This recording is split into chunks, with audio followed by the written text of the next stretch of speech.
The night Dorian Hale nearly killed a man over her, Arya Voss realized three things. 1. She was tired of being protected. 2.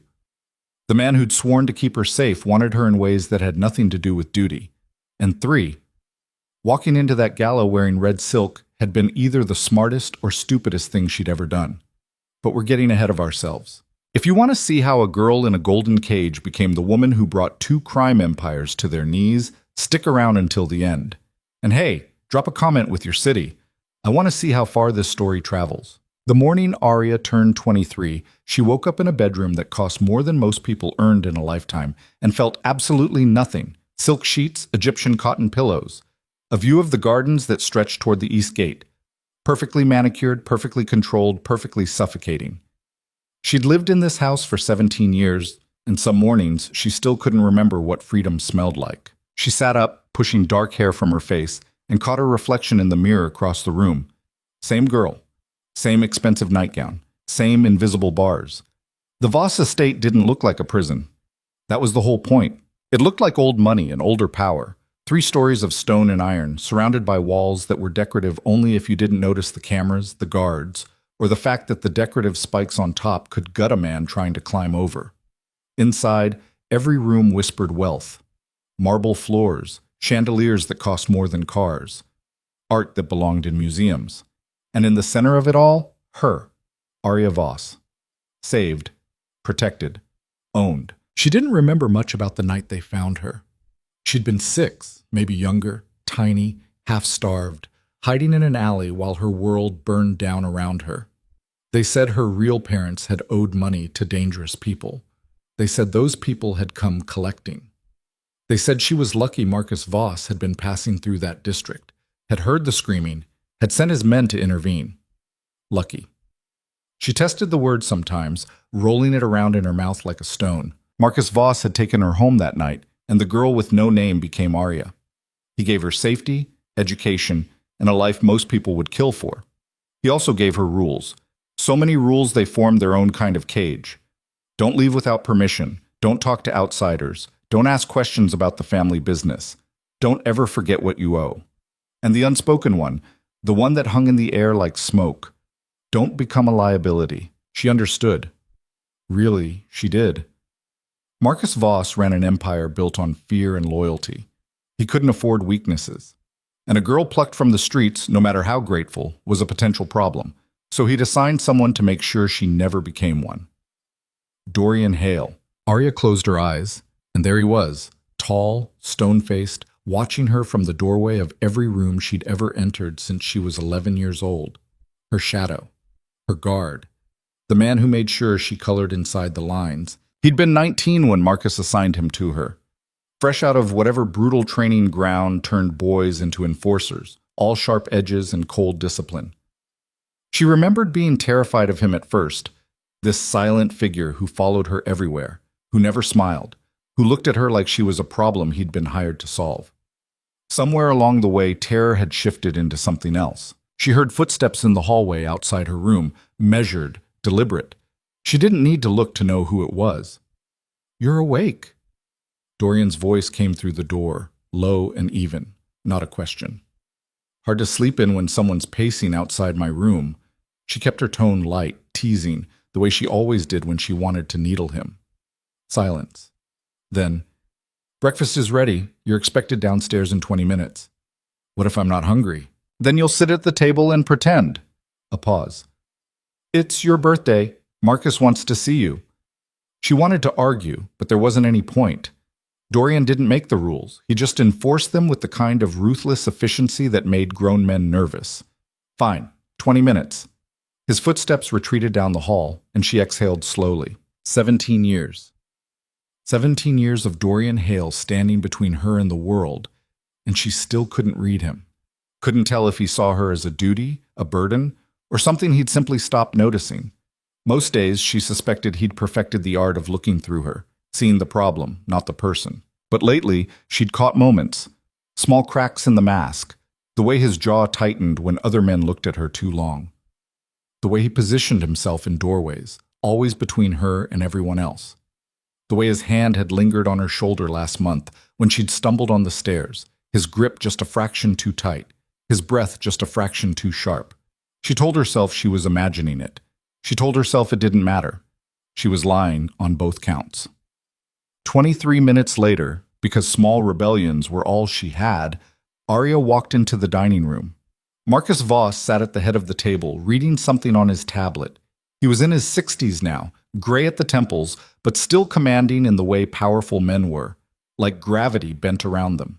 He looked up when she entered, and his expression softened just slightly. "Arya, happy birthday." "Thank you."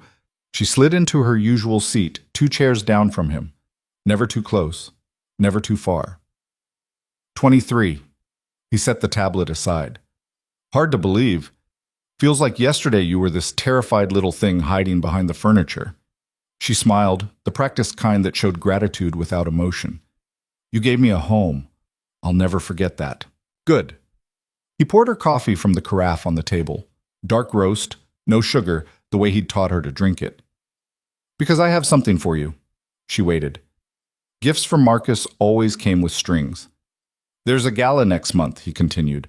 "High profile. Politicians, investors, people who matter. I want you there." She blinked. "You want me at a public event? You've been kept too isolated. It's time people saw you, saw that the Voss family has depth, refinement. You'll attend with Dorian, of course." Of course, because she couldn't be trusted alone. "I'll need a dress," she said carefully. "Already arranged. Elena will handle it." He leaned back, studying her. "You understand why this matters, don't you? Perception is everything in our world. You represent stability, grace, proof that we're more than the rumors suggest." She understood perfectly. She was a prop, a pretty lie to tell the world. "I won't disappoint you," she said, and meant it. Just not the way he thought. Dorian was waiting when she left the dining room.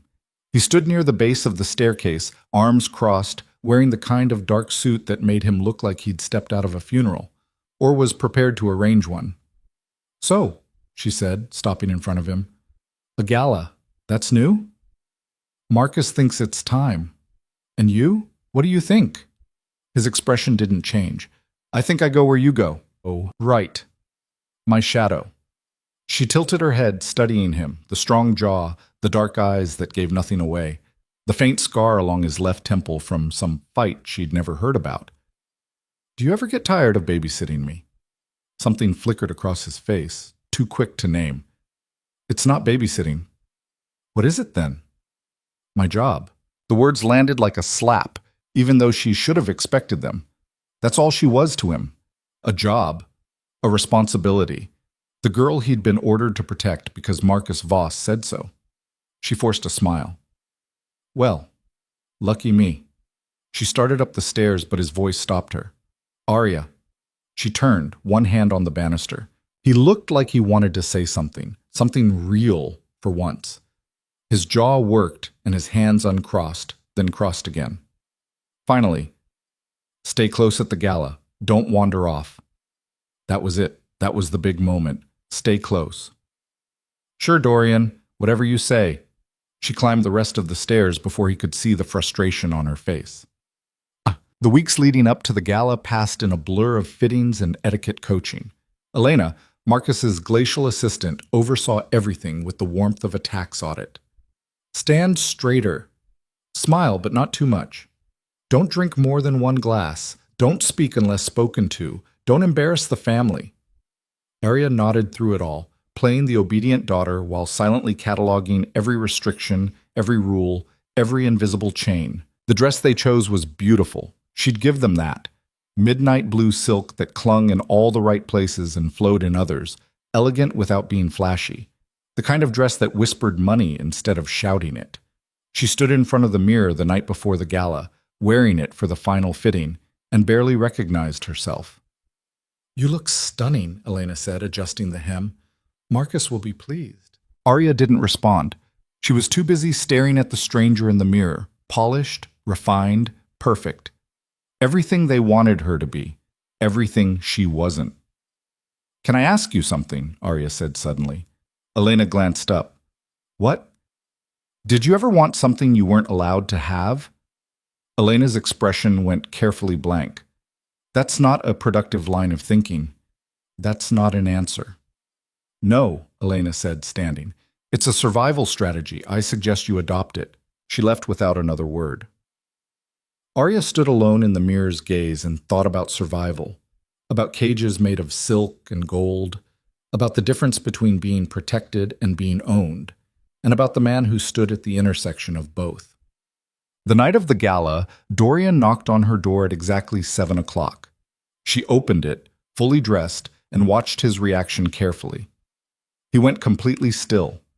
His eyes moved over her, once, quick, like he was cataloging threats. Then again, slower, and this time there was something else in his gaze. Something raw. You look... He stopped, cleared his throat. Ready? Not beautiful, not stunning. Ready. As I'll ever be, she said, grabbing her clutch. The drive to the venue was silent. Dorian sat beside her in the back of the town car, staring out the window, jaw tight. She could feel the tension rolling off him in waves. You okay? She asked finally. Fine. You seem tense. I'm always tense. It's called being alert.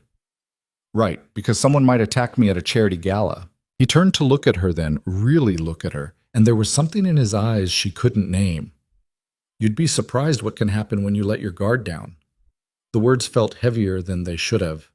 The car pulled up to the venue, a converted mansion in the financial district, all marble columns and glittering lights. Photographers lined the entrance, cameras flashing as guests stepped out of expensive cars. Remember, Dorian said as their driver opened the door, stay close. You've mentioned that. I mean it, Arya. She met his eyes. What are you so afraid of? He didn't answer. He just climbed out and offered his hand. She took it, and the moment her fingers touched his, she felt something shift. His grip was firm, warm, and he held on just a second longer than necessary before letting go. Inside the gala was everything she expected. Beautiful people in beautiful clothes, making beautiful small talk while pretending their hands weren't covered in blood. She recognized faces from the news, from Marcus's private meetings, from the kind of circles where power was currency and everyone was buying. Marcus found them immediately. Arya, you look lovely. He kissed her cheek, then turned to Dorian. Keep her visible, but not vulnerable. Understood. She wanted to roll her eyes. Instead, she smiled and let Marcus guide her through the crowd, introducing her to people whose names she'd forget by morning. She played her part perfectly, gracious, poised, grateful. The girl in the golden cage, on full display. But somewhere between the fourth introduction and the fifth glass of champagne she wasn't supposed to have, something caught her attention. A man across the room, tall, fair-haired, watching her with undisguised interest. He wasn't like the others, wasn't trying to pretend politeness or restraint. He was just looking, openly, hungrily. And when their eyes met, he smiled. Dorian noticed immediately. Don't. Don't what? Look at him. I'm not doing anything. You're encouraging him. She turned to face Dorian fully, suddenly furious. I'm standing here breathing. If that's encouragement, maybe the problem isn't me. His hand wrapped around her wrist, gentle but firm. That man is Lucian Varric. He runs half the drug trade on the east side. He's dangerous. So are you. That's different. Why? Because Marcus tells you who to point your gun at? His grip tightened just slightly. Arya, let go of me. They stood there, locked in place, tension crackling between them like a live wire. For a moment, just a moment, she saw something crack in his expression, something desperate. Then he let go. Do whatever you want, he said quietly. You always do. He walked away, disappearing into the crowd, and she stood there with her wrist still burning from his touch. Across the room, Lucian Varec was still watching. She made a decision. Maybe it was the champagne. Maybe it was 17 years of being told no. Maybe it was the way Dorian had just walked away like she didn't matter. She crossed the room. Lucian Varric was even more striking up close. Sharp features, cold green eyes, a smile that promised trouble. You're Arya Voss, he said before she could speak, and you're Lucian Varric. Your guard told you about me. He did, and yet here you are. His smile widened. Brave or stupid? Maybe both. He laughed, a real laugh, not the polite chuckle men like him usually gave. I like that. Most people in this room are too busy pretending to be something they're not. And what are you pretending to be? Absolutely nothing. He gestured to the bartender. Drink? I probably shouldn't. That's not a no. It wasn't.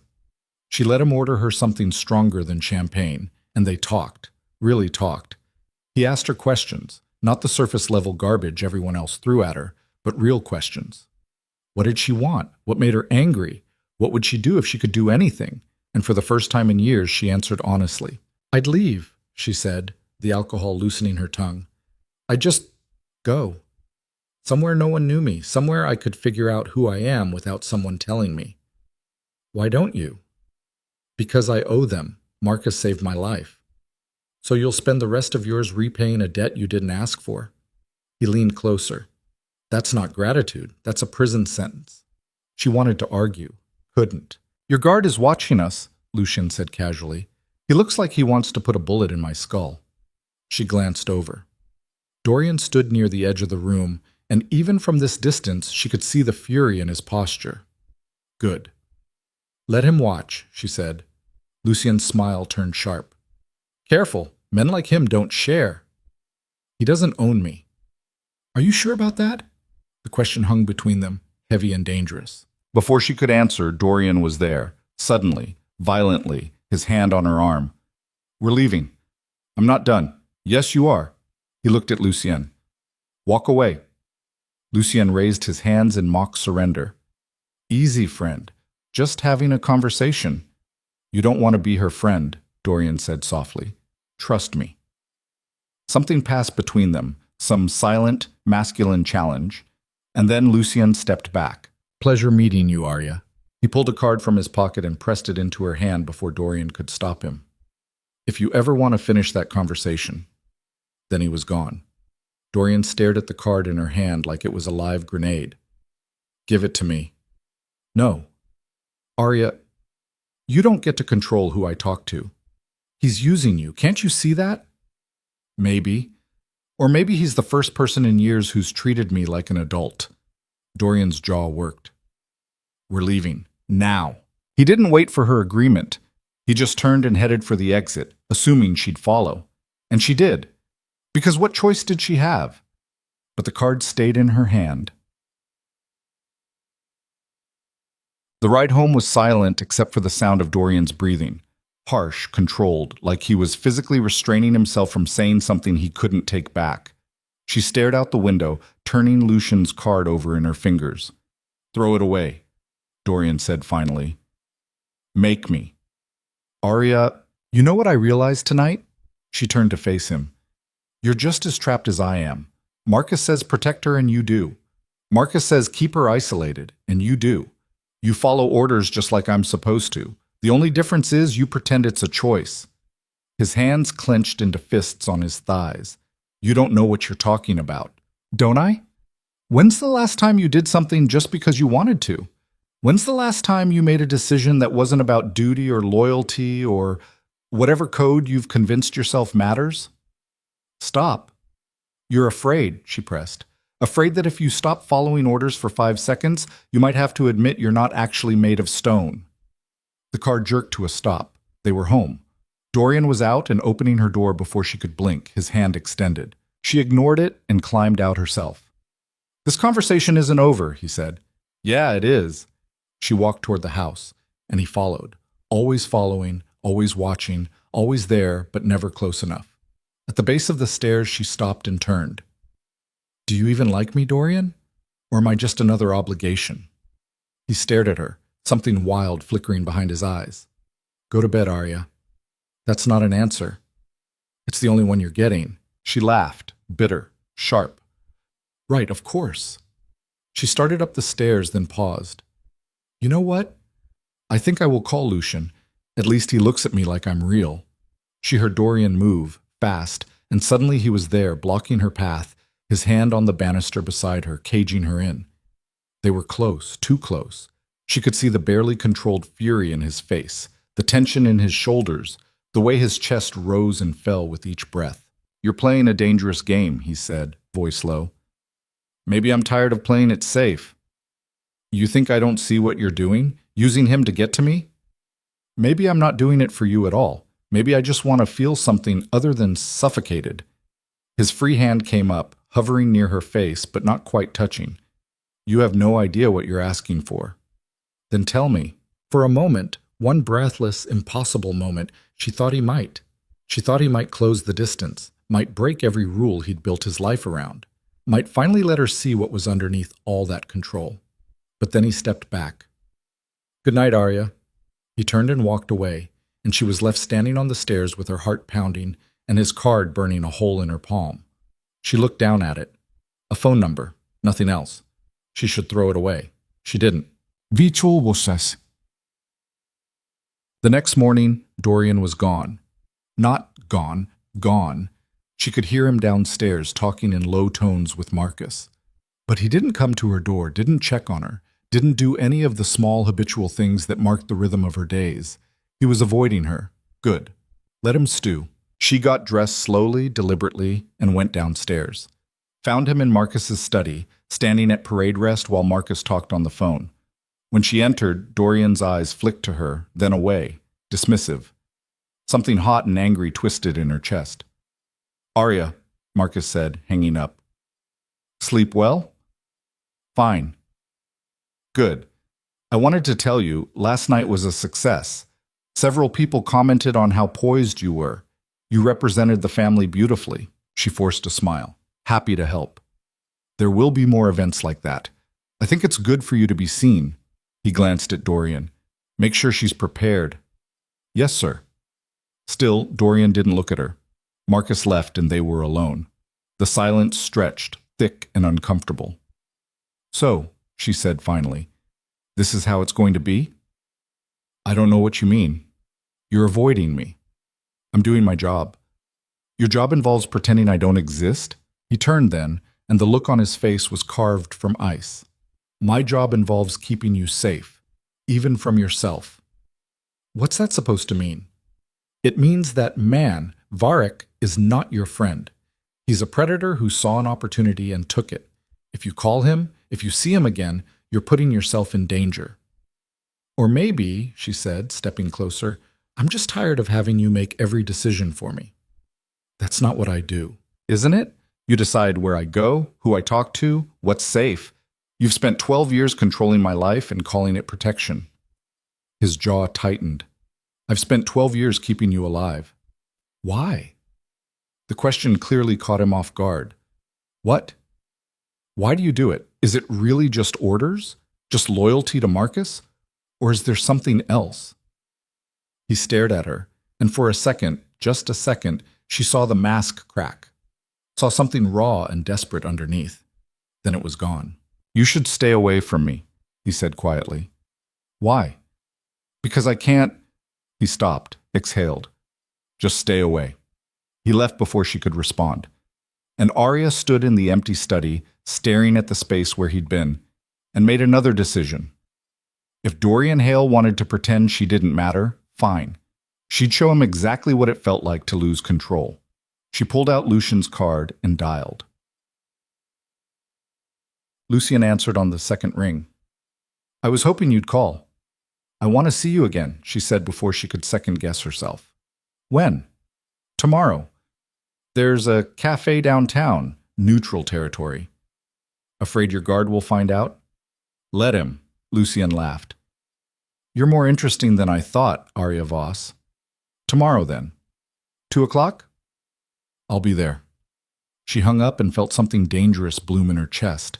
Not quite freedom, but close enough. The next day, she told Dorian she was going shopping with Elena. He didn't question it, didn't even look up from whatever report he was reading. Be back by 5. Sure. She met Lucien at the cafe. He was already there, sitting outside, looking effortlessly dangerous in casual clothes that probably cost more than her dress. You came, he said, standing. I said I would. And yet I'm surprised. He gestured to the chair across from him. Sit. Tell me how much trouble you're in. She sat, ordered coffee she didn't want, and found herself talking. Really talking. About the house, the rules, the constant surveillance. About feeling like a pretty ornament on a shelf. Lucian listened without interrupting, and when she finished, he leaned back and studied her. You know what I think? What? I think you're wasting your time being angry at the wrong person. What do you mean? Marcus Voss is the one who built your cage, but you're spending all your energy pushing back against the man who's just as trapped as you are. Dorian's not trapped, isn't he? You said it yourself. He follows orders. He's been following them his whole life. Marcus took him in, trained him, molded him into the perfect weapon, and then handed him you. Lucian's eyes glittered. Tell me, what do you think happens to a man like that when he's told to protect something he wants but can't have? Her breath caught. Oh, Lucian said softly, you didn't realize. Realize what? That he's in love with you. Probably has been for years. And it's killing him. The words hit like a punch. You're wrong. Am I? Then why does he look at you like you're the only thing in the room? Why does he position himself between you and everyone else? Why did he look ready to commit murder last night when I touched your hand? That's just, he's protective. It's his job. Keep telling yourself that. Lucien leaned forward. Here's the truth, Arya. Your guard is a man at war with himself, and you're the battlefield. The question is, what are you going to do about it? She didn't have an answer. They talked for another hour, and when they parted, Lucien kissed her hand, deliberately, holding it just long enough to make a point. Call me again, he said. This is fun. She walked back to the car in a daze, Lucien's words circling her head like vultures. In love with you. No. That was impossible, wasn't it? Tinny. Dorian was waiting when she got home. He stood in the foyer, arms crossed, and the moment she walked in, she knew he knew. Shopping, he said flatly. With Elena. That's right. Elena's been here all day. Her heart kicked. Where were you? She lifted her chin. That's none of your business. Everything you do is my business. No, Dorian, my survival is your business. My life isn't. He moved closer, and there was something feral in his eyes. You saw him, didn't you? Varric. So what if I did? He's using you. Or maybe I'm using him. Dorian went completely still. What? You heard me. Maybe I'm the one in control here. Maybe I wanted to see what it felt like to have someone look at me like I matter. He stopped, jaw working. You have no idea what you're doing. Then explain it to me. Tell me why you care so much. Because he's dangerous. So are you. She was shouting now, months of frustration boiling over. You're just as dangerous, just as violent, just as much a part of this world. The only difference is Marcus gave you permission. That's not... Tell me the truth. She stepped closer, right into his space. Tell me why you really care. Is it duty? Is it loyalty? Or is it something else? His hands came up. Whether to push her away or pull her close, she couldn't tell. They hovered, shaking, and she could see the war happening behind his eyes. Arya, he said, voice rough. Don't. Don't what? Don't ask? Don't push? Don't make you admit that maybe, just maybe, you feel something? Stop. Make me. It was a dare, a challenge, and for one impossible second she thought he'd take it. His hand moved to her face, cupping her jaw, thumb brushing her cheek. His eyes were wild, desperate, and she could feel the tremor in his touch. You don't know what you're asking, he whispered. Then show me. He leaned in, close enough that she could feel his breath, close enough that her heart forgot how to beat. And then he pulled away, dropped his hand, stepped back. This can't happen, he said. Why not? Because you're... He stopped, started again. Because I'm supposed to protect you, not... Not what? He didn't answer. He just turned and walked away, and she was left standing in the foyer with her heart in her throat. But this time, she didn't let it end there. Coward! She called after him. He stopped, didn't turn around. You're a coward, Dorian Hale. You'd rather hide behind your rules and your duty than admit you're human. Arya, I'm going to keep seeing Lucien, and you're going to have to watch. And maybe then you'll figure out what you actually want. She walked past him, head high, and didn't look back. Behind her, she heard him exhale, a sound like something breaking. Good. Let him break. She was done being the only one in pieces. The next 3 weeks were a carefully orchestrated act of war, though only 2 people knew it. Arya saw Lucien 4 more times: coffee shops, art galleries, a restaurant with floor-to-ceiling windows where anyone could see them. She made sure of that last part, made sure word would get back, made sure Dorian would hear. And he did. She could tell by the way his silences grew heavier, the way he stopped looking at her directly, the way his jaw stayed permanently clenched. He didn't try to stop her, couldn't, really, not without admitting why it bothered him. So he just watched from a distance, a statue slowly cracking under pressure. Lucien, for his part, seemed to find the whole thing hilarious. "Your guard is going to snap," he said over drinks one evening. They were at a wine bar in the theater district, tucked into a corner booth. "I give him another week before he does something stupid." "He won't," Arya said, swirling her glass. "He's too controlled. Control is just discipline under pressure. Add enough pressure and discipline becomes desperation." Lucien studied her over the rim of his glass. "You're enjoying this." "Maybe. Be careful. Men like him don't break quietly." She wanted to argue, but something in Lucien's tone made her pause. "You sound like you're speaking from experience." "I am," he set his glass down. "I had a man like that once. Loyal, disciplined, would have walked through fire for me. Right up until the moment he put a bullet in my business partner's head because the partner looked at his sister wrong." Arya's stomach twisted. "What happened to him?" "I had to put him down. Couldn't trust him anymore." Lucien's smile didn't reach his eyes. "Loyalty's valuable, but obsession is dangerous. You're Dorian's walking that line." "He's not mine." "No? Then why are you here with me instead of sorting out whatever's between you two?" She didn't have a good answer for that. The truth was messy and uncomfortable. She was here because pushing Dorian's buttons had become the only way to make him react, to prove he felt something beyond duty. But somewhere along the way, the game had started feeling less like freedom and more like revenge. And she wasn't sure which one she wanted anymore. "I should go," she said, reaching for her purse. Lucien caught her wrist, gently but firmly. "One more thing. Marcus Voss is asking questions about us." Her blood went cold. "What kind of questions?" "The kind that suggest he's not thrilled about his daughter spending time with his competitor." Lucien released her wrist. "Thought you should know. Things are about to get complicated." She made it home just before midnight. The house was dark except for a single light in the study. She knew without looking that Dorian would be there, waiting. She found him standing by the window, staring out at nothing. He didn't turn when she entered. "You're home late," he said. "I'm home, though. That should count for something." "Should it?" She closed the door behind her. "Are we really going to do this again?" "Do what?" "Pretend you don't care where I've been. Pretend it doesn't bother you." He turned then, and the look on his face stopped her cold. There was no mask this time, no careful control, just raw, bleeding frustration. "What do you want from me, Arya?" The question hung between them, sharp and dangerous. "I want the truth," she said. "Just once? No duty? No rules? No Marcus? Just you, telling me why this matters so much." "You know why." "Say it." His hands curled into fists at his sides. "Because watching you with him is killing me. Because every time you walk out that door to see him, I have to stand here and pretend I don't want to burn his entire operation to the ground. Because you're asking me to watch you choose someone else, and I can't—" He stopped, breathing hard. "I can't do it." The words crashed over her like a wave.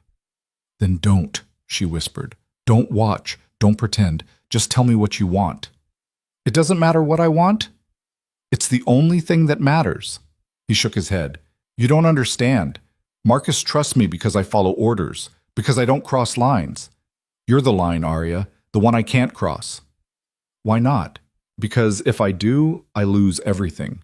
My position, my purpose, the only family I've ever had.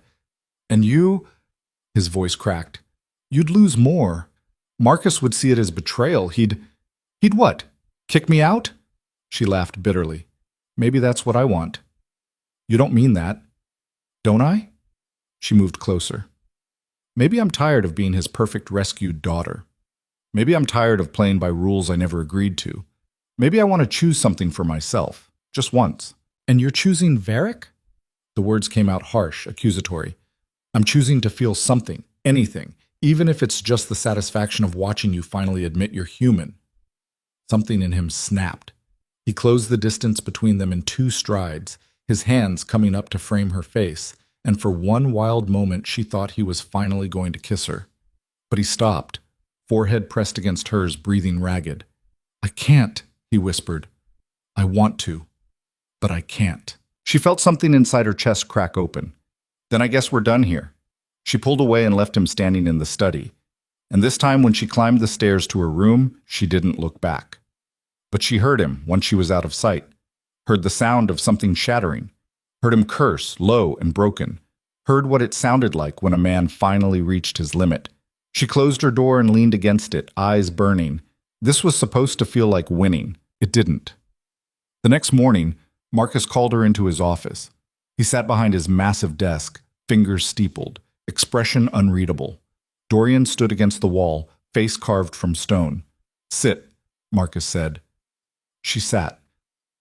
"I've been hearing interesting things," Marcus continued, "about you and Lucien Varick."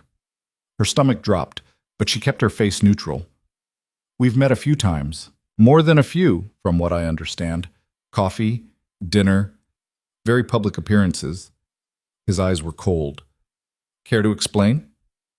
"He's interesting. We talk." "You talk." Marcus leaned forward. "With a man who controls half the drug trade in this city. A man who would love nothing more than to find leverage against me. And you're giving it to him." "I'm not giving him anything. You're giving him access to you. That's more than enough." He glanced at Dorian. "You were supposed to prevent this." Dorian's jaw tightened. "She's an adult. I can't physically restrain her." "Can't you?" Marcus's tone went sharp. "Because from where I'm sitting, it looks like you've been letting her run wild. Maybe you're not as reliable as I thought." Something dangerous flickered across Dorian's face, but he said nothing. Arya stood. "Don't blame him. I made my own choices."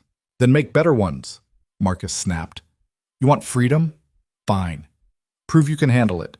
Stop seeing Varick. Stop embarrassing this family. Or there will be consequences." "What kind of consequences?" Marcus smiled, and it was the coldest thing she'd ever seen. "The kind you won't like." He dismissed them both, and Arya walked out on shaking legs. Dorian followed, silent and furious. They made it to the hallway before he grabbed her arm and pulled her into an empty room. "Are you happy now?" he demanded. "You've pushed him to the edge, pushed me to the edge. What's the end game here, Arya?" "I don't know." The words burst out of her, raw and honest. "I don't know what I'm doing. I just know I can't keep living like this, trapped, controlled, suffocating. I needed to feel something different." "By using me? By making me watch you with someone else? By making you admit you care?" "I've always cared," he was shouting now, control finally shattered. "From the first day Marcus assigned me to you, I've cared. You think that made it easier? You think watching you grow up, watching you become this—" He gestured helplessly at her. "You think that didn't tear me apart? Then why didn't you say something?" "Because I couldn't. Because you were 17, 18, too young and too under Marcus's protection for me to even think about it. And by the time you weren't, I'd already built a wall so high I didn't know how to climb it." She stared at him, breathing hard. "So what now?" "Now you stop seeing Varick before this gets us both killed." "And if I don't?" His expression went dark. "Then I'll handle it my way." "What's that supposed to mean?" He didn't answer, just walked out, leaving her alone with the echo of his words. She should have listened to the warning in his voice. She didn't. 2 days later, she met Lucien again. Lunch at a bistro near the financial district. She told herself it was defiance. Told herself she wasn't going to let Marcus or Dorian dictate her life. Told herself she was in control. But the moment she sat down across from Lucien, she knew something was wrong. He was different, tense. His usual easy confidence replaced by something sharper, more focused. "Everything okay?" she asked. "That depends." He poured wine without looking at her. "How much trouble are you in with Marcus?" "What do you mean?" "I mean, I've had 3 different sources tell me he's unhappy about us. And when Marcus Voss is unhappy, people tend to disappear." "He won't do anything to me. You're what?" "His daughter." Lucian's laugh was harsh. "You're an asset, Arya. A useful piece on the board. Don't confuse his protection with love. The words stung because they felt true. Why are you telling me this? Lucian set his glass down carefully. Because I like you. Because I think you deserve better than being a pawn in someone else's game. And because... He paused. Because I'm about to make you an offer. What kind of offer? Come work for me. She blinked. What? You're smart, educated, fluent in Marcus's world. You'd be valuable, and you'd be free. He leaned forward. Think about it.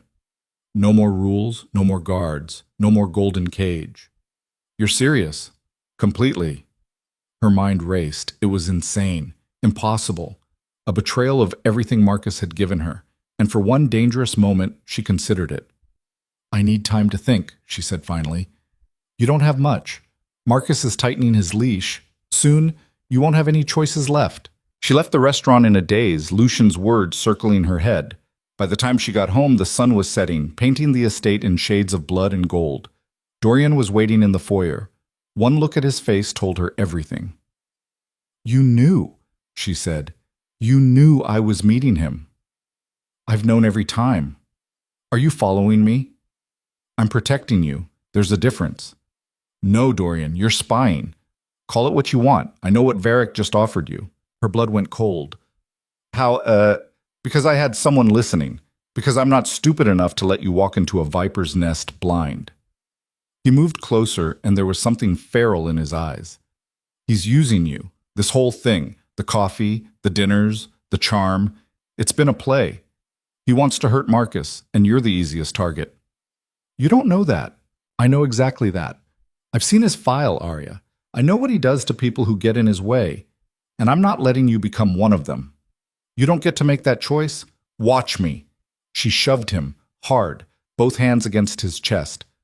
I am so sick of everyone treating me like I'm incapable of thinking for myself. He caught her wrists. Then stop acting like you're invincible. Let go of me. No. They stood there, locked together, breathing hard.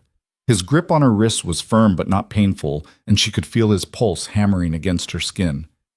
What are you so afraid of? She whispered. Losing you. The words were quiet, raw, honest. You can't lose something you never had, she said. You're wrong. His eyes searched hers. I've had you from the beginning. I just didn't know how to keep you.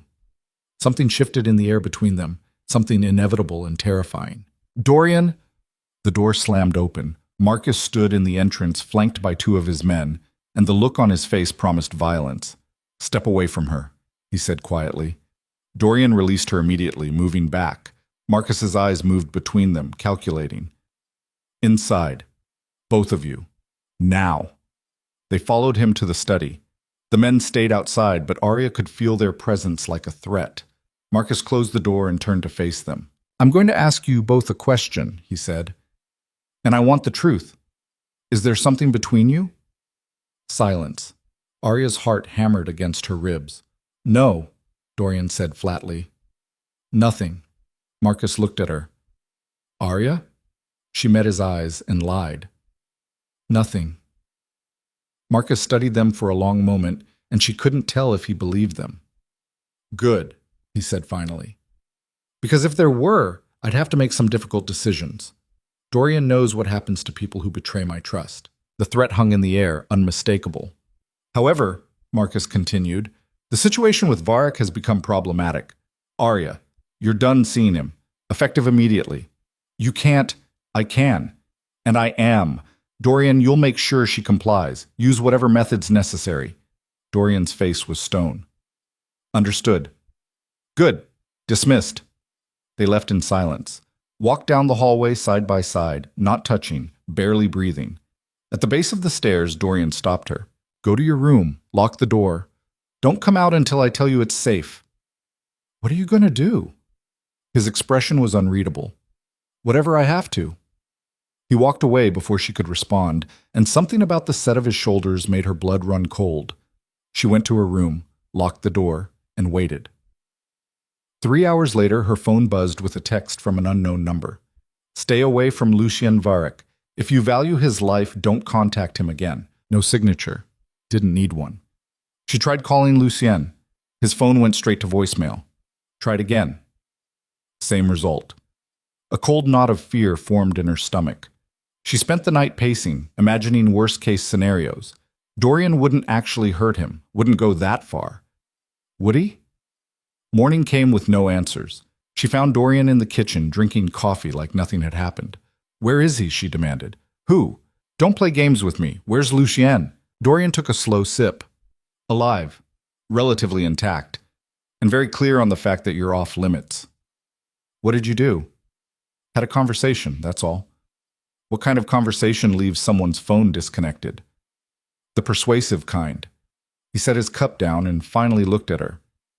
He won't bother you again. Problem solved. You had no right. I had every right. You're under my protection. I don't want your protection. I want... She stopped, breathing hard. What? What do you want? Everything she'd been holding back came rushing forward. I want you to stop treating me like a job. I want you to admit you feel something. I want one honest moment where you're not hiding behind duty or Marcus or whatever excuse you're using today. He stood moving around the kitchen island until they were face to face. You want honesty? His voice was low, dangerous. Fine, here's honesty. I've wanted you since the day you turned 21 and I realized you weren't a kid anymore. I've spent 2 years trying not to think about you, not to watch you too closely, not to imagine what it would be like if things were different. And then you started seeing Varric, and I had to watch him touch you, smile at you, make you laugh. And it took everything I had not to put a bullet in his head just for looking at you. Her breath caught. But here's the problem, he continued. I can't have you, because the second Marcus finds out I've crossed that line, one of us dies. Maybe both. So yeah, I'm treating you like a job, because it's the only way I can be near you without destroying everything. The words hung between them, brutal and honest. Then we leave, she said. Both of us. We just go. He laughed, bitter, broken. And go where? Do what? Marcus owns everything. We wouldn't make it a week. So we're just supposed to live like this? Forever? I don't have a better answer. She wanted to scream, wanted to throw something, wanted to grab him and make him see that some things were worth the risk. Instead, she said quietly, Then I guess Lucien was right. About what? You are a coward. She walked out before he could respond, but she heard him behind her, heard the sound of his fist slamming into the counter, heard him curse, heard what it sounded like when the strongest person you knew finally admitted they were powerless. The next 2 weeks passed in hostile silence. Dorian did his job. Arya obeyed the rules. They moved through the house like ghosts, occupying the same space but never really connecting. Marcus seemed satisfied. The threat had been neutralized, order restored, but something fundamental had broken between them, and Arya didn't know how to fix it. She stopped trying to push him, stopped trying to provoke a reaction. What was the point? He'd made his choice, duty over truth, safety over risk, and she was tired of fighting alone. Then, 3 weeks after Marcus's ultimatum, everything changed. Elena found her in the library, face pale. There's someone here to see you. Who? Lucien Varric. Arya's blood went cold. What? He's at the front gate, asking for you specifically. Marcus is in a meeting, and Dorian... She paused. Dorian is handling it. Arya ran. She made it to the entrance just as Dorian emerged from the security office, face thunderous. What's happening? She demanded. Varric's outside, says he has information about a threat against Marcus. Won't talk to anyone but you. Let me talk to him. Absolutely not. Dorian, no, this is a trap. Can't you see that? Then come with me. But I'm talking to him. They stared at each other, tension crackling like electricity. Finally, Dorian nodded once. Stay behind me. Touch nothing. Say nothing unless I clear it. They walked to the gate together. Lucien stood on the other side, hands visible, no obvious weapons. But there was something different about him, something sharp and calculated that hadn't been there before. Arya, he said when he saw her. Good. We need to talk. You've got 60 seconds, Dorian said. Then I'm putting you down. Lucien ignored him. There's a contract on Marcus. Someone inside his organization is planning to move against him within the week. Arya's stomach dropped. Who? I don't know yet. but I know it's connected to you. His eyes flicked to Dorian, and to him. Explain, Dorian growled. Someone's been watching you two. Noticed the tension.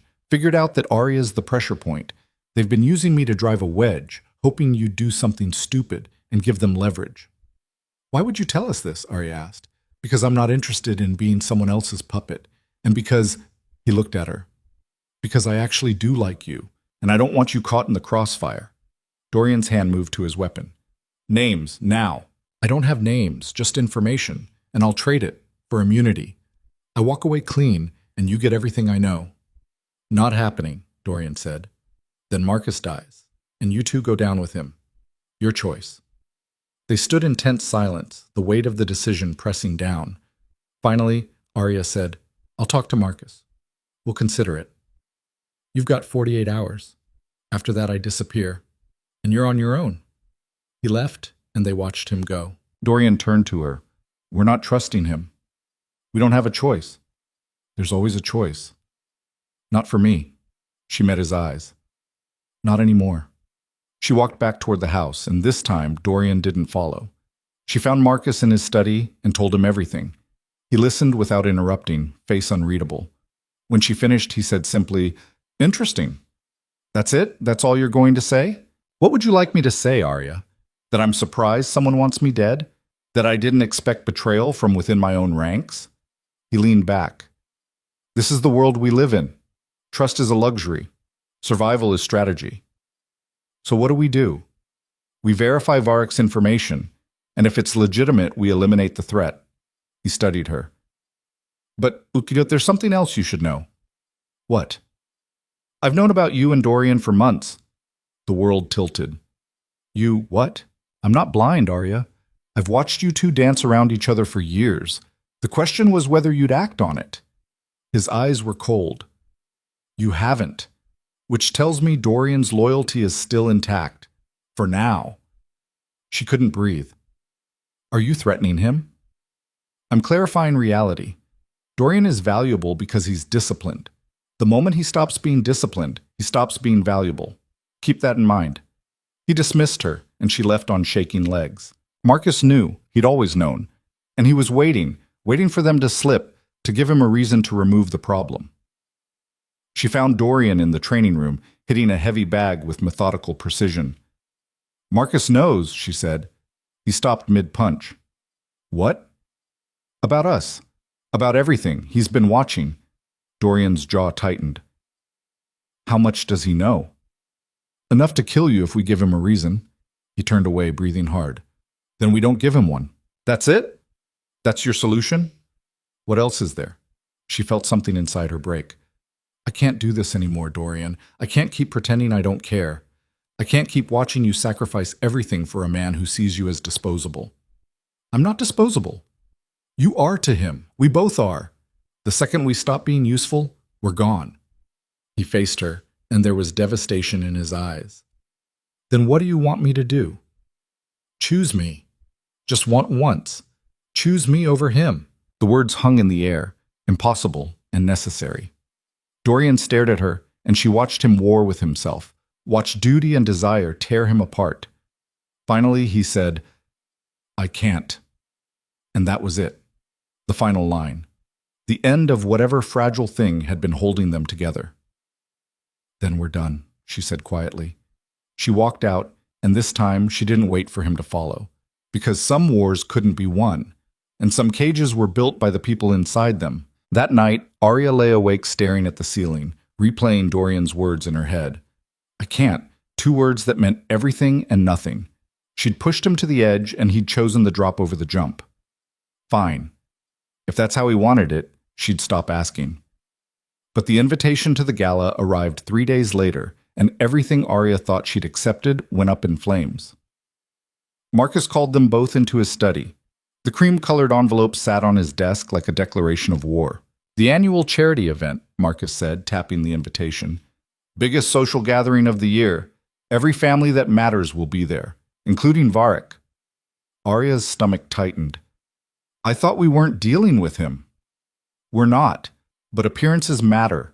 I want you there, Arya, visible, poised, showing the world that the Voss family is untouchable. He glanced at Dorian. You'll accompany her, close but not obvious. Understood, Dorian said, his voice flat. And Arya, I want you to make an impression, something that reminds people who you belong to. The words made her skin crawl. Who you belong to. Like she was property, a thing to be displayed. What kind of impression? She asked carefully. Marcus smiled. The kind that makes it clear you're not available. I've already had Elena commission a dress. You'll wear what she chooses. No choice, no input, just another order in a lifetime of them. Of course, Arya said, because what else could she say? Marcus dismissed them and they walked out together. Dorian kept a careful distance, like she was radioactive. You don't have to go, he said, once they were alone in the hallway. Yes, I do. You could refuse. Tell Marcus you're sick. She stopped and looked at him. Would you? He didn't answer, and that was answer enough. That's what I thought, she said. The next 2 weeks were a blur of preparations. Elena showed up with a garment bag and a look that suggested arguing would be futile.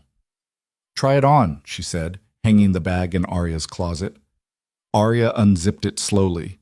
The dress inside was stunning, deep crimson silk that looked like liquid fire, cut low in the back, fitted through the waist, with a slit that went higher than anything she'd ever worn.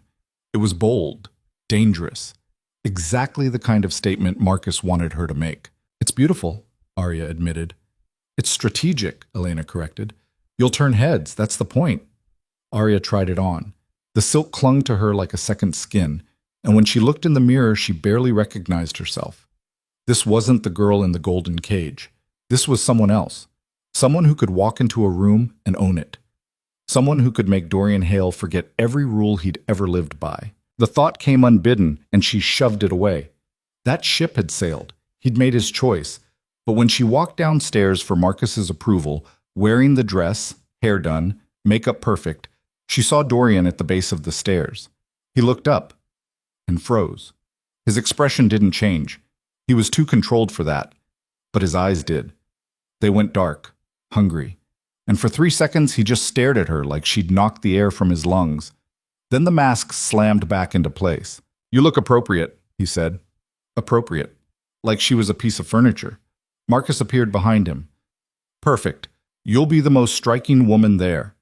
He adjusted his cufflinks. Remember, you're representing the family. Conduct yourself accordingly. I will, she said, still watching Dorian. But Dorian had already looked away. The night of the gala, the tension in the car was suffocating. Dorian sat across from her, staring out the window, jaw tight. He'd barely spoken since they left the estate. You're allowed to talk to me, you know, Arya said finally. I'm working. Right, of course. She crossed her arms. Heaven forbid you acknowledge I exist for 5 seconds. His eyes flicked to her. I acknowledge you just fine. Do you? Because lately it feels like you're trying to pretend I'm invisible. That's not... He stopped, exhaled. Can we not do this right now? When would you like to do it? Next week? Next year? Never? Arya, forget it. She turned to look out her own window. You're right, you're working. I'm cargo. Let's keep it professional. The rest of the drive passed in hostile silence. The venue was spectacular, a historic hotel that had been transformed into something out of a fairy tale. Crystal chandeliers, marble floors, servers in white gloves circulating with champagne and hors d'oeuvres. Everyone who was anyone in the city was there, dressed in their finest, playing their parts. Arya stepped out of the car and immediately felt eyes turn her direction. The dress did exactly what it was supposed to do. She looked like money and danger wrapped in silk. Dorian materialized at her side, close enough to be protective, far enough to be proper. Stay where I can see you, he murmured. Wouldn't dream of wandering off, she said sweetly. They entered together, and the night began. Marcus worked the room like a politician, shaking hands, making promises, cementing alliances. Arya smiled and nodded and played the perfect daughter. Every so often, she'd catch Dorian's reflection in a mirror or window, always watching, always alert, always 3 steps behind. An hour in, she excused herself to the restroom. When she came back out, someone was waiting for her. Lucien Varick, wearing a tuxedo that probably cost more than a car, leaning against the wall like he owned the place. Red suits you, he said. You shouldn't be here. Neither should you, but here we are. He pushed off the wall. Dance with me. That's a terrible idea. All the best ones are. She glanced around. Dorian was across the room talking to one of Marcus's associates. He hadn't seen them yet. She should walk away, should follow the rules, should do the smart thing. But she'd been doing the smart thing her entire life, and where had it gotten her? One dance, she said. Lucian's smile was triumphant. He offered his hand, and she took it. They walked onto the dance floor just as a new song started, something slow and dangerous. Lucien pulled her close, one hand at her waist, the other holding hers. You know your guard is going to lose his mind, Lucien said. Let him. Still trying to get a reaction? I've given up on reactions. I'm just tired of living in fear. Fear of what? Of making the wrong choice. Of disappointing people. Of wanting things I'm not supposed to want. She met his eyes. I'm done apologizing for existing. Good. Lucien spun her, and when she came back, he was closer. For what it's worth, I think you deserve better than the life they've given you. You don't know anything about my life, don't I? I know what it's like to be owned. I know what it's like to break free. His hand tightened on her waist. And I know that man watching us right now would burn this entire building down if I touched you wrong. She didn't need to look to know Dorian had spotted them. He made his choice, she said. Did he? Or did he just choose wrong? The song ended. Lucien released her with a small bow. Thanks for the dance. Try not to get killed on the way home. He disappeared into the crowd, and Arya turned to find Dorian cutting through the room like a missile. He reached her in seconds, face carved from granite. Outside. Now. I'm not done. His hand closed around her wrist. Not painful, but firm. Now. He pulled her through a side door onto a balcony overlooking the gardens. The moment they were alone, he released her and stepped back, breathing hard. What the hell was that? A dance. People do it at parties. With him? After everything? You don't get to be jealous, Dorian. You gave up that right when you chose duty over honesty. This isn't about honesty. This is about you being reckless. No. This is about you being terrified. Terrified of what Marcus will do. Terrified of what you want. Terrified of living any kind of life that isn't scripted by someone else. You think I'm not living? His voice rose. You think this is easy for me? Watching you with him, standing there while he touches you, knowing I can't do anything about it? You could. That's the whole point. You could choose to do something, but you won't. Because I'd lose you. The words exploded between them. Arya stared at him. What? He ran a hand through his hair, composure finally cracking. If I cross that line, Marcus cuts me loose. And if he cuts me loose, I can't protect you anymore. So yeah, I'm choosing duty, because it's the only way I can stay close enough to keep you safe. I don't need you to keep me safe. I need you to be honest with me. I am being honest. I'm telling you the only way this works is if I keep my distance. Then maybe it doesn't work. She was shouting now, months of frustration pouring out. Maybe we're just broken, Dorian. Maybe there's no version of this where we both get what we want. He moved closer, and there was something feral in his eyes. You want to know what I want? Yes, I want you. Have wanted you for so long I can't remember what it felt like before. I want to walk into rooms and not have to share you. I want to touch you without calculating consequences. I want one moment where I'm not measuring the distance between what I feel and what I'm allowed to feel. Her breath caught. But I can't have it, he continued, voice breaking. Because the second I do, everything falls apart. So I stand here 3 feet away watching other men look at you the way I want to look at you, and I swallow it, because that's the deal I made. With who? Marcus? With myself. The day he assigned me to you, I swore I'd keep you safe, even from me. What if I don't want to be safe from you? He laughed, bitter, broken. Then you're not thinking clearly. Stop telling me what I think. Someone has to? Because you're about to blow up both our lives for what? A feeling? A maybe. It's not a maybe. She closed the distance between them, and now they were inches apart. I've spent 5 years watching you. 5 years wondering if I was imagining the way you look at me. 5 years wanting something I was told I couldn't have. And the worst part? I still want it. Even knowing it's impossible, I want it. His hands came up, hovering near her face but not touching. Arya, Just once, she whispered. Just once. Choose me. Not duty, not Marcus. Me. For a moment she thought he would. She thought he'd close that final distance and damn the consequences. His eyes were dark, desperate, and she could see him teetering on the edge. Then the door behind them opened. They sprang apart like they'd been shocked. Elena stood in the doorway, expression unreadable. Marcus is looking for you both. There's a situation. The moment shattered. Dorian's mask slammed back into place. What kind of situation? Someone made a move on the West Side Holdings. Marcus wants a full security briefing. She looked at Arya. You're to stay visible, mingle, act like nothing's wrong. Understood, Arya said, voice hollow. Elena left. Dorian started to follow, then paused. I'm sorry, he said without looking at her. For what? For not being braver. Then he was gone, and Arya stood alone on the balcony with tears threatening to fall. She took a breath. Another. Forced herself back under control. Then she went back inside and played her part. Smiled. Mingled. Pretended her world wasn't imploding. Across the room, she saw Marcus in deep conversation with his inner circle. Dorian stood at his shoulder, listening intently. Whatever the situation was, it was serious. She grabbed a glass of champagne from a passing server and downed it in one go. Rough night? She turned to find a woman beside her, mid-40s, elegant, with sharp eyes that missed nothing. Something like that, Arya said. I'm Catherine Morelli.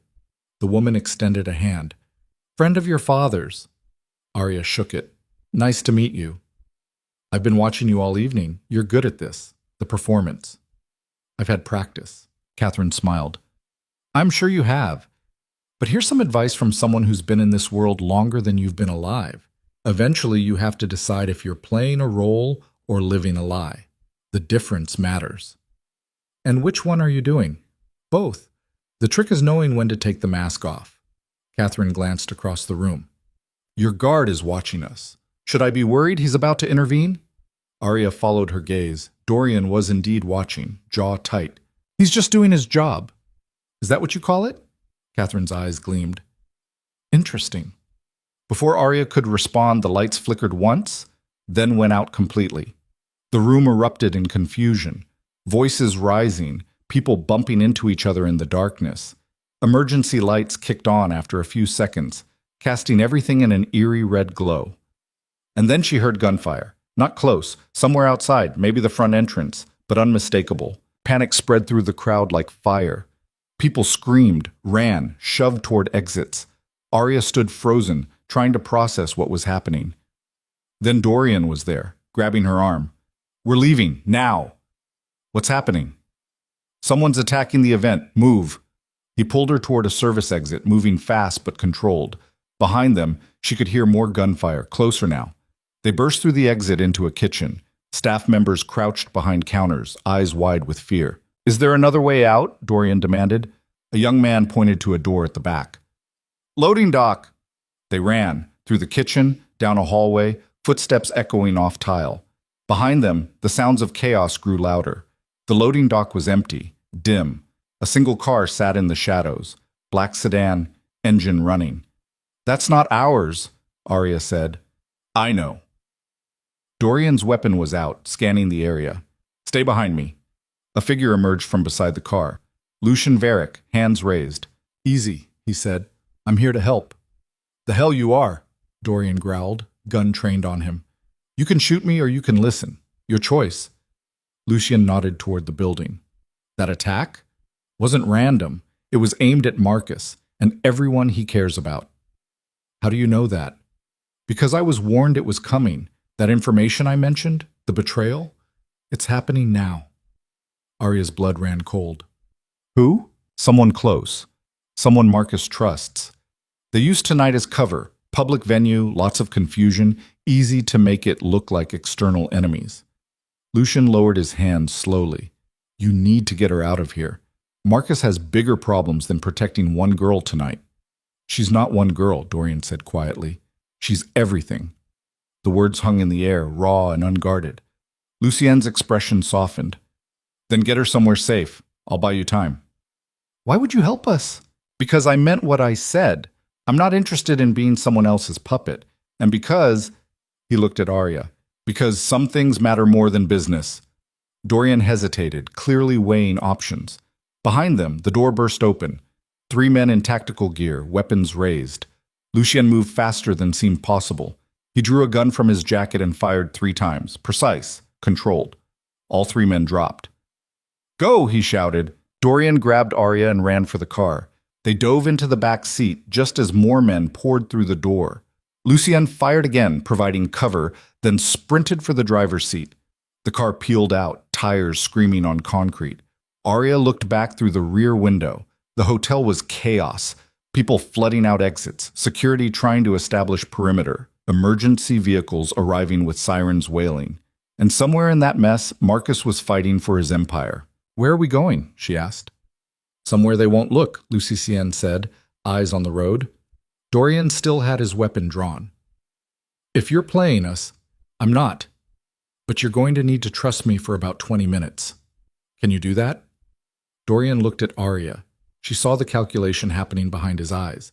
Risk versus reward, danger versus options. 20 minutes, he said. Then we reevaluate. They drove in tense silence. Lucien took them through back streets, avoiding main roads. Eventually, they pulled up to a warehouse in the industrial district. Abandoned looking, but the security system on the door suggested otherwise. Inside, it was surprisingly clean. Office furniture, monitors showing security feeds, the bones of an operation. Safe house, Lucien explained. One of several. You can stay here until things calm down. What about Marcus? Arya asked. Marcus is alive. His security got him out. But the attack was coordinated. Hit 3 of his locations simultaneously. He's going to be busy cleaning up. Dorian moved to the monitors, checking feeds. Who was it? Who betrayed him? That's the question, isn't it?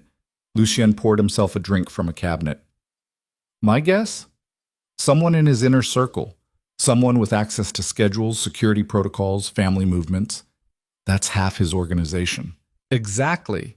Which means he won't know who to trust, including you. The implications settled over the room like ash. He'll think I'm involved, Dorian said quietly. I'm the one who was supposed to protect her, and I'm the one who disappeared with her. Probably. So we can't go back. Not until you figure out who the real traitor is. Arya felt the world tilting. Everything she'd known, every structure that had held her life together, was collapsing. This is insane, she said. A few hours ago we were at a party. Now we're hiding in a warehouse. Marcus is under attack, and we can't go home. Welcome to the life, Lucien said. It moves fast. Dorian holstered his weapon and turned to face them both. We need a plan. We can't stay here indefinitely, and we can't walk back into the estate blind. Agreed, Lucien said. So we dig. We find out who orchestrated tonight, we get proof, and we take it to Marcus. And if Marcus doesn't believe us, then you run, both of you, as far and fast as you can. Arya looked at Dorian. For the first time since she'd known him, he looked uncertain, lost. What do you want to do? She asked quietly. He met her eyes. I want to keep you alive. Everything else is secondary. Even your loyalty to Marcus? Even that. The admission hung between them, huge, terrifying, irrevocable. Lucien cleared his throat. Right. Well, this is touching, but we should probably focus on not dying. I'll make some calls, see what I can learn. You two, he gestured to a door at the back. There's a room back there. Get some rest. You're going to need it. He left them alone. Arya and Dorian stood in the middle of the empty warehouse, everything they'd been avoiding finally out in the open. So, she said, what now? Now we figure out how to survive this. I meant with us. He looked at her for a long moment. I don't know. That's not good enough anymore, Dorian. I know. He ran a hand through his hair, composure finally breaking. I know it's not, but I don't have a better answer. Everything I thought I knew about loyalty, duty, where I fit in the world, it's all gone. And the only thing I'm certain of is that I can't lose you. You almost did, multiple times, because you kept choosing wrong. I know, So choose right, just once. Choose me, and mean it. He crossed the distance between them in 2 strides and kissed her. It wasn't gentle. It wasn't controlled. It was months of restraint finally breaking, years of wanting crashing together in one desperate moment. His hands framed her face, and she grabbed his jacket, pulling him closer, and for 10 seconds, nothing else existed. When they broke apart, both breathing hard, he rested his forehead against hers. I choose you, he whispered. I don't know what happens next, but I choose you. About damn time. He laughed, actually laughed, raw and relieved. Yeah, it is. They stood there holding each other, and for the first time in years, Arya felt something other than trapped. Then reality crashed back in. We still have to figure out who's trying to kill Marcus, she said. I know, and we can't go home. I know. And Marcus probably thinks you betrayed him. I know. She pulled back to look at him. So, what's the plan? His expression hardened, the warrior sliding back into place. We find the traitor. We clear my name. And then... He paused. Then we decide if we're staying or going. Staying where? With Marcus. In this life. He brushed a strand of hair from her face. Or we leave, together. Start over somewhere he can't reach us. Is that even possible? I don't know, but I'm willing to find out. If you are. She thought about the golden cage, about 17 years of rules and restrictions, about the girl she'd been and the woman she was becoming. Yeah, she said. I am. He kissed her again, softer this time, like a promise. And in that moment, standing in an abandoned warehouse with their lives falling apart around them, Arya felt more free than she'd ever been in the Voss mansion. Whatever came next, at least they'd face it together. The door opened. Lucian stood in the doorway, phone in hand. We have a problem. Dorian's hand went to his weapon. What kind of problem? Marcus just put a price on your head. $500,000 for your location. $1 million if they bring you in alive. Lucian looked at Arya. Both of you. The room went cold. He thinks we're involved, Arya said. He thinks you're the threat. Lucian pocketed his phone. Every hunter in the city will be looking for you by morning, maybe sooner. Dorian pulled Arya closer. Then we move. Now. Where? Anywhere but here. They ran. Lucian drove like someone who'd spent years outrunning consequences. They switched cars twice in the first hour. Once in an underground garage downtown, then again at a chop shop on the east side where a man with tattooed knuckles asked no questions and took cash. Arya sat in the back of the third car, a nondescript gray sedan that smelled like cigarettes and regret, watching the city blur past. Dorian was beside her, close enough that their shoulders touched. He hadn't let go of her hand since they left the warehouse. Where are we going? She asked. Away, Lucian said from the driver's seat. That's all that matters right now. That's not a plan. It's the only plan we've got until I figure out who set you up. He glanced at them in the rearview mirror. Marcus doesn't act without information. Someone fed him a story, made him believe you two were the problem. We need to find out who and why. Dorian's jaw tightened. How long do we have? Before every contract killer in the state comes looking, 12 hours, maybe less. Marcus has reach. Lucian took a sharp turn down a side street.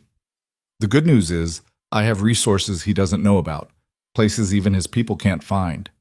And the bad news? The bad news is you're officially enemies of the most powerful crime family in the city. So even if we clear your names, there's no guarantee Marcus takes you back. He might just kill you slower. Arya felt Dorian's hand tighten on hers. She squeezed back. They drove for another hour, winding through industrial areas and forgotten neighborhoods, until they reached a stretch of waterfront that looked like it had been abandoned decades ago. Lucian pulled up to a building that might have been a warehouse once. Rusted metal siding, broken windows, the kind of place people avoided after dark. Seriously? Arya said. Looks can be deceiving. Lucian killed the engine. Come on. Inside was nothing like the exterior suggested. Someone had gutted the place and rebuilt it. Clean lines, modern furniture, security monitors covering every angle. It looked like a bunker designed by someone with taste and paranoia in equal measure. Welcome to my actual safe house, Lucian said, locking the door behind them with 3 separate deadbolts. The warehouse was for show. This is where I come when things get real. Dorian was already checking exits, cataloging weapons, assessing defenses, old habits. There's food in the kitchen, Lucian continued. Ammunition in the cabinet by the north wall, bedrooms upstairs. Make yourselves comfortable. I've got calls to make. He disappeared into a side room, leaving them alone. Arya sank onto a couch and let herself feel it. The exhaustion, the fear, the surreal impossibility of the last few hours. She'd gone from charity gala to fugitive in the space of an evening. Dorian sat beside her, close but not touching now. The kiss felt like it had happened in another lifetime. "You okay?" he asked. "I don't know. Are you?" "No." He leaned back, staring at the ceiling. "I've spent 12 years following orders, building my entire life around loyalty to Marcus. And in one night, it's all gone. Do you regret it?" He looked at her then, and there was something raw in his eyes. "Losing Marcus? No. Losing you would have been worse. You almost did. I know." He reached for her hand again. "I kept telling myself I was protecting you by staying distant, but really, I was just protecting myself. From having to choose. From having to risk everything. And now? Now I've already lost everything, so there's nothing left to risk." He brought her hand to his lips, kissed her knuckles. "I'm sorry it took me this long to figure that out." She wanted to say something perfect, something that would capture the weight of the moment, but all that came out was, "Me too." They sat in silence for a while, hands intertwined, processing the wreckage of their lives. Finally, Arya said, "Do you think Marcus really believes we betrayed him?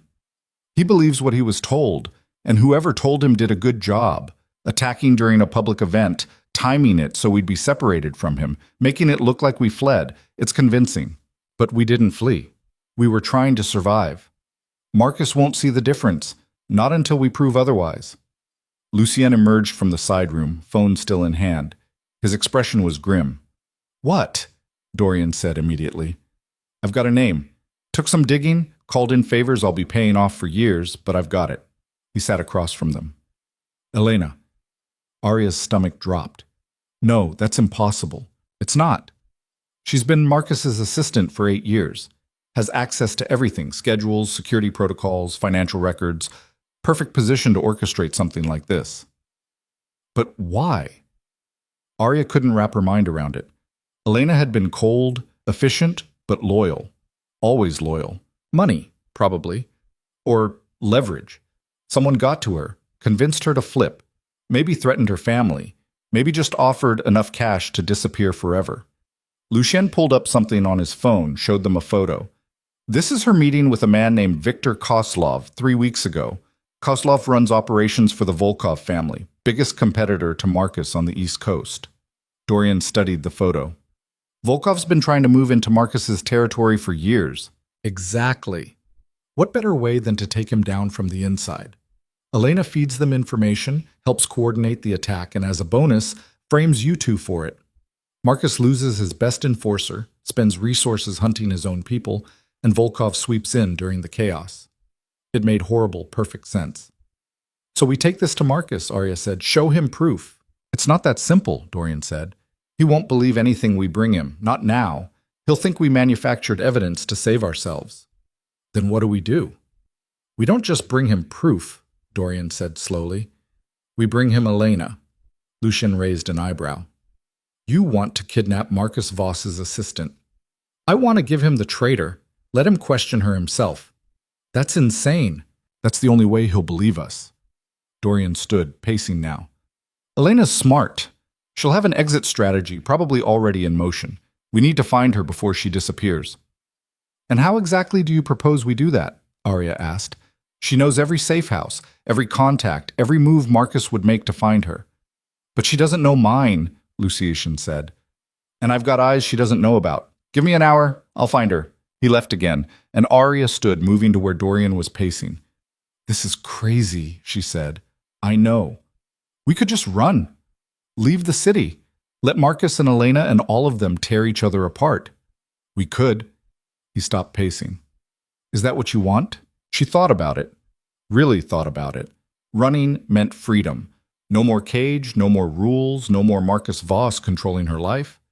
But it also meant always looking over their shoulder, always wondering if someone would find them, always living in the shadow of what they'd left behind.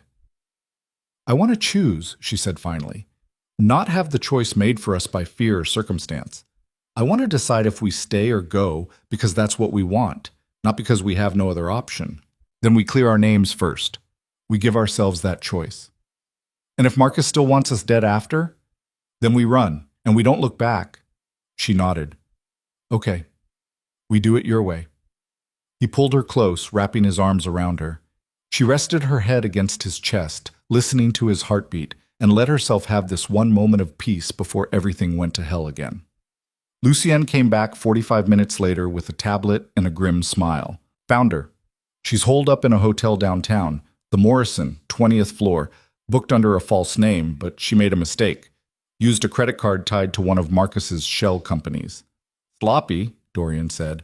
Or arrogant. She thinks she's already won. Lucienne pulled up security footage. She's got 2 men with her. Kozlov's people, probably. Not amateurs. How do we get to her? Service entrance, elevator to the 19th floor, stairs up. Bypass the front desk entirely. Lucienne looked between them. But once you grab her, every security camera in that hotel will have footage. You'll be exposed. We're already exposed, Arya said. At this point, what's one more crime? Lucienne laughed. I like her. She's practical. Dorian was already checking his weapon, loading a fresh magazine. When do we move? Now. Before she realizes we know where she is. They went over the plan twice more, working out details, contingencies, what to do if things went wrong, which Arya suspected they would. 20 minutes later, they were in the car heading downtown. Arya had changed into dark clothes Lucian provided, jeans, a black jacket, boots that could run if needed. She felt like she was preparing for war. Maybe she was.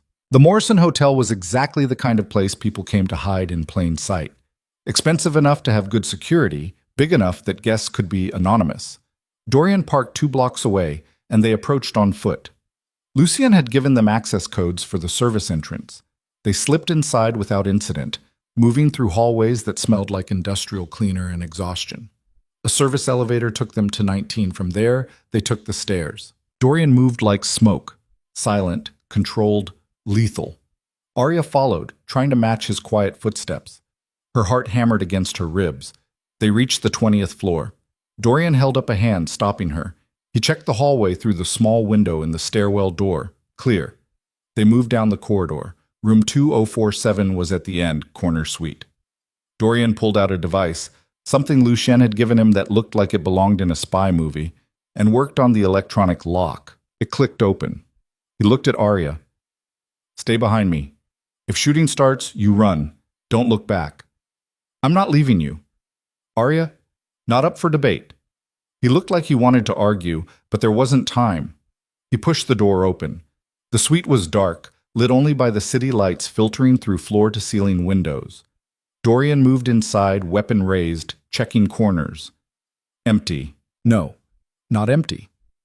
Arya saw it at the same moment Dorian did, a figure sitting in a chair by the window, perfectly still. Elena. Dorian kept his weapon trained on her. Where are your guards? I sent them away. Elena's voice was calm, unbothered. I knew you'd come. Then you know why we're here. To drag me back to Marcus, make me confess, clear your names. She turned to face them, and in the dim light, Arya could see her expression. Not afraid, resigned. It won't work. Why not? Arya asked.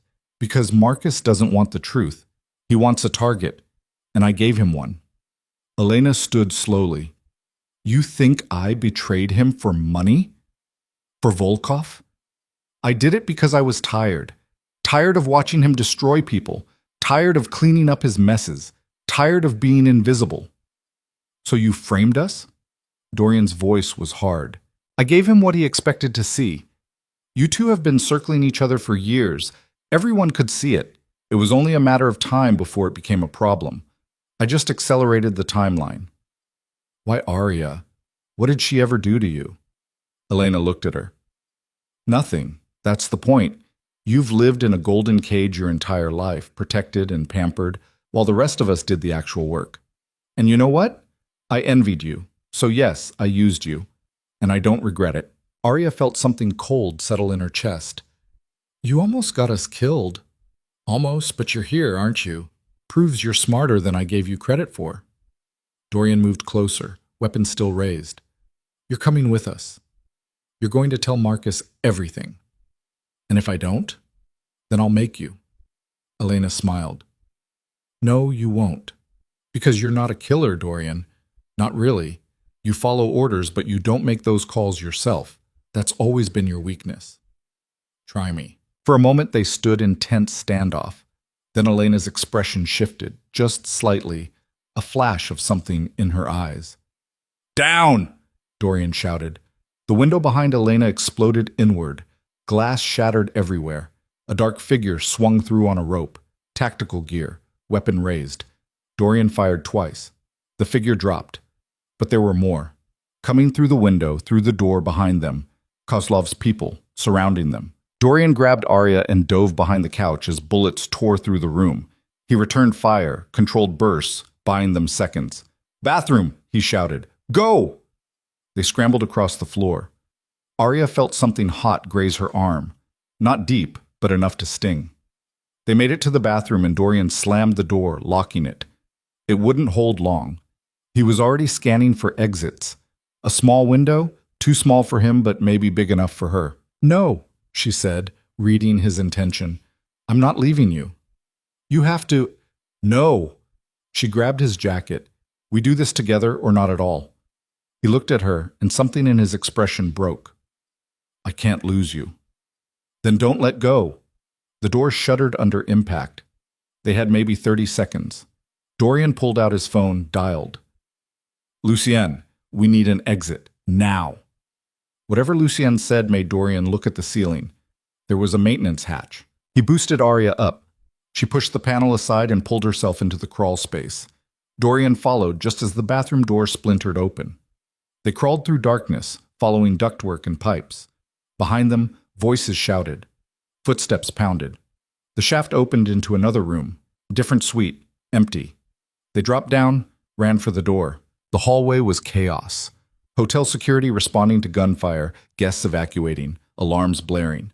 They blended into the crowd, just two more people fleeing danger. They made it to the stairwell and ran down 20 flights. Arya's lungs burned, her arm throbbed, but she didn't stop. Ground floor. They burst out into the lobby just as police arrived, sirens wailing. Lucien's car was waiting at the corner. They dove in. Drive, Dorian shouted. Lucienne didn't need to be told twice. They peeled away from the hotel, weaving through traffic. Elena? Lucienne asked. Gone, Dorian said. Kozlov's men got there first. Probably killed her to tie up loose ends. So we've got nothing. We've got a dead traitor and a lot of witnesses who saw us at a shooting. Marcus will hear about this within the hour. Arya pressed a hand to her arm, trying to stop the bleeding. So what now? Dorian looked at her injury, face going pale. You're hurt. It's just a graze. Let me see. She showed him. He pulled off his jacket, tore a strip from his shirt, and wrapped her arm with hands that shook slightly. I'm okay, she said quietly. You were shot at because of me. Because of Elena. Because of Marcus. Because of this whole screwed-up world, not because of you. He tied off the makeshift bandage, then just held her arm, not letting go. We can't keep running, he said. Eventually we'll run out of places to hide. I know. Lucien glanced at them in the mirror. I might have one more play, but you're not going to like it. What is it? Dorian asked. We go to Marcus. Directly.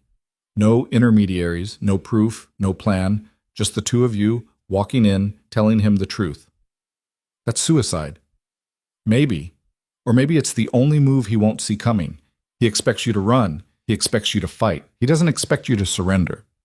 And if he kills us on sight, then at least you go down swinging. Lucien pulled over. Look, I've done what I can. I got you this far. But this is between you and Marcus. You need to decide if you're going to spend the rest of your lives running or if you're going to face him and end this. Dorian looked at Arya. Your call. Mine? You're the one who wanted choices, so choose. We run and never look back, or we walk into that mansion and finish this. She thought about the girl in the golden cage. About 17 years of being told what to do, where to go, who to be. about finally finding the courage to want something for herself. And she realized running wasn't freedom. Running was just a different kind of cage. "We go back," she said. We face him." Dorian nodded slowly. "Okay, we go back." Lucian looked at them like they were insane. "You're sure about this?" "No," Arya admitted, "but I'm tired of being afraid." They drove to the estate in silence. The sun was starting to rise, painting the sky in shades of blood and gold. The same colors as the night she'd left for the gala, a lifetime ago. The gates were closed when they arrived. Guards everywhere, weapons visible. They'd tightened security after the attack. Lucien stopped the car 50 yards from the entrance. "This is as far as I go. The rest is on you." "Thank you," Arya said, "for everything. Don't thank me yet. You might not survive the next hour." But his expression softened. "For what it's worth, I hope you do. You two deserve better than this world gave you." They got out, walked toward the gates together. Every step felt like walking toward an execution. The guards recognized them immediately. Weapons came up. "Don't move," Dorian raised his hands.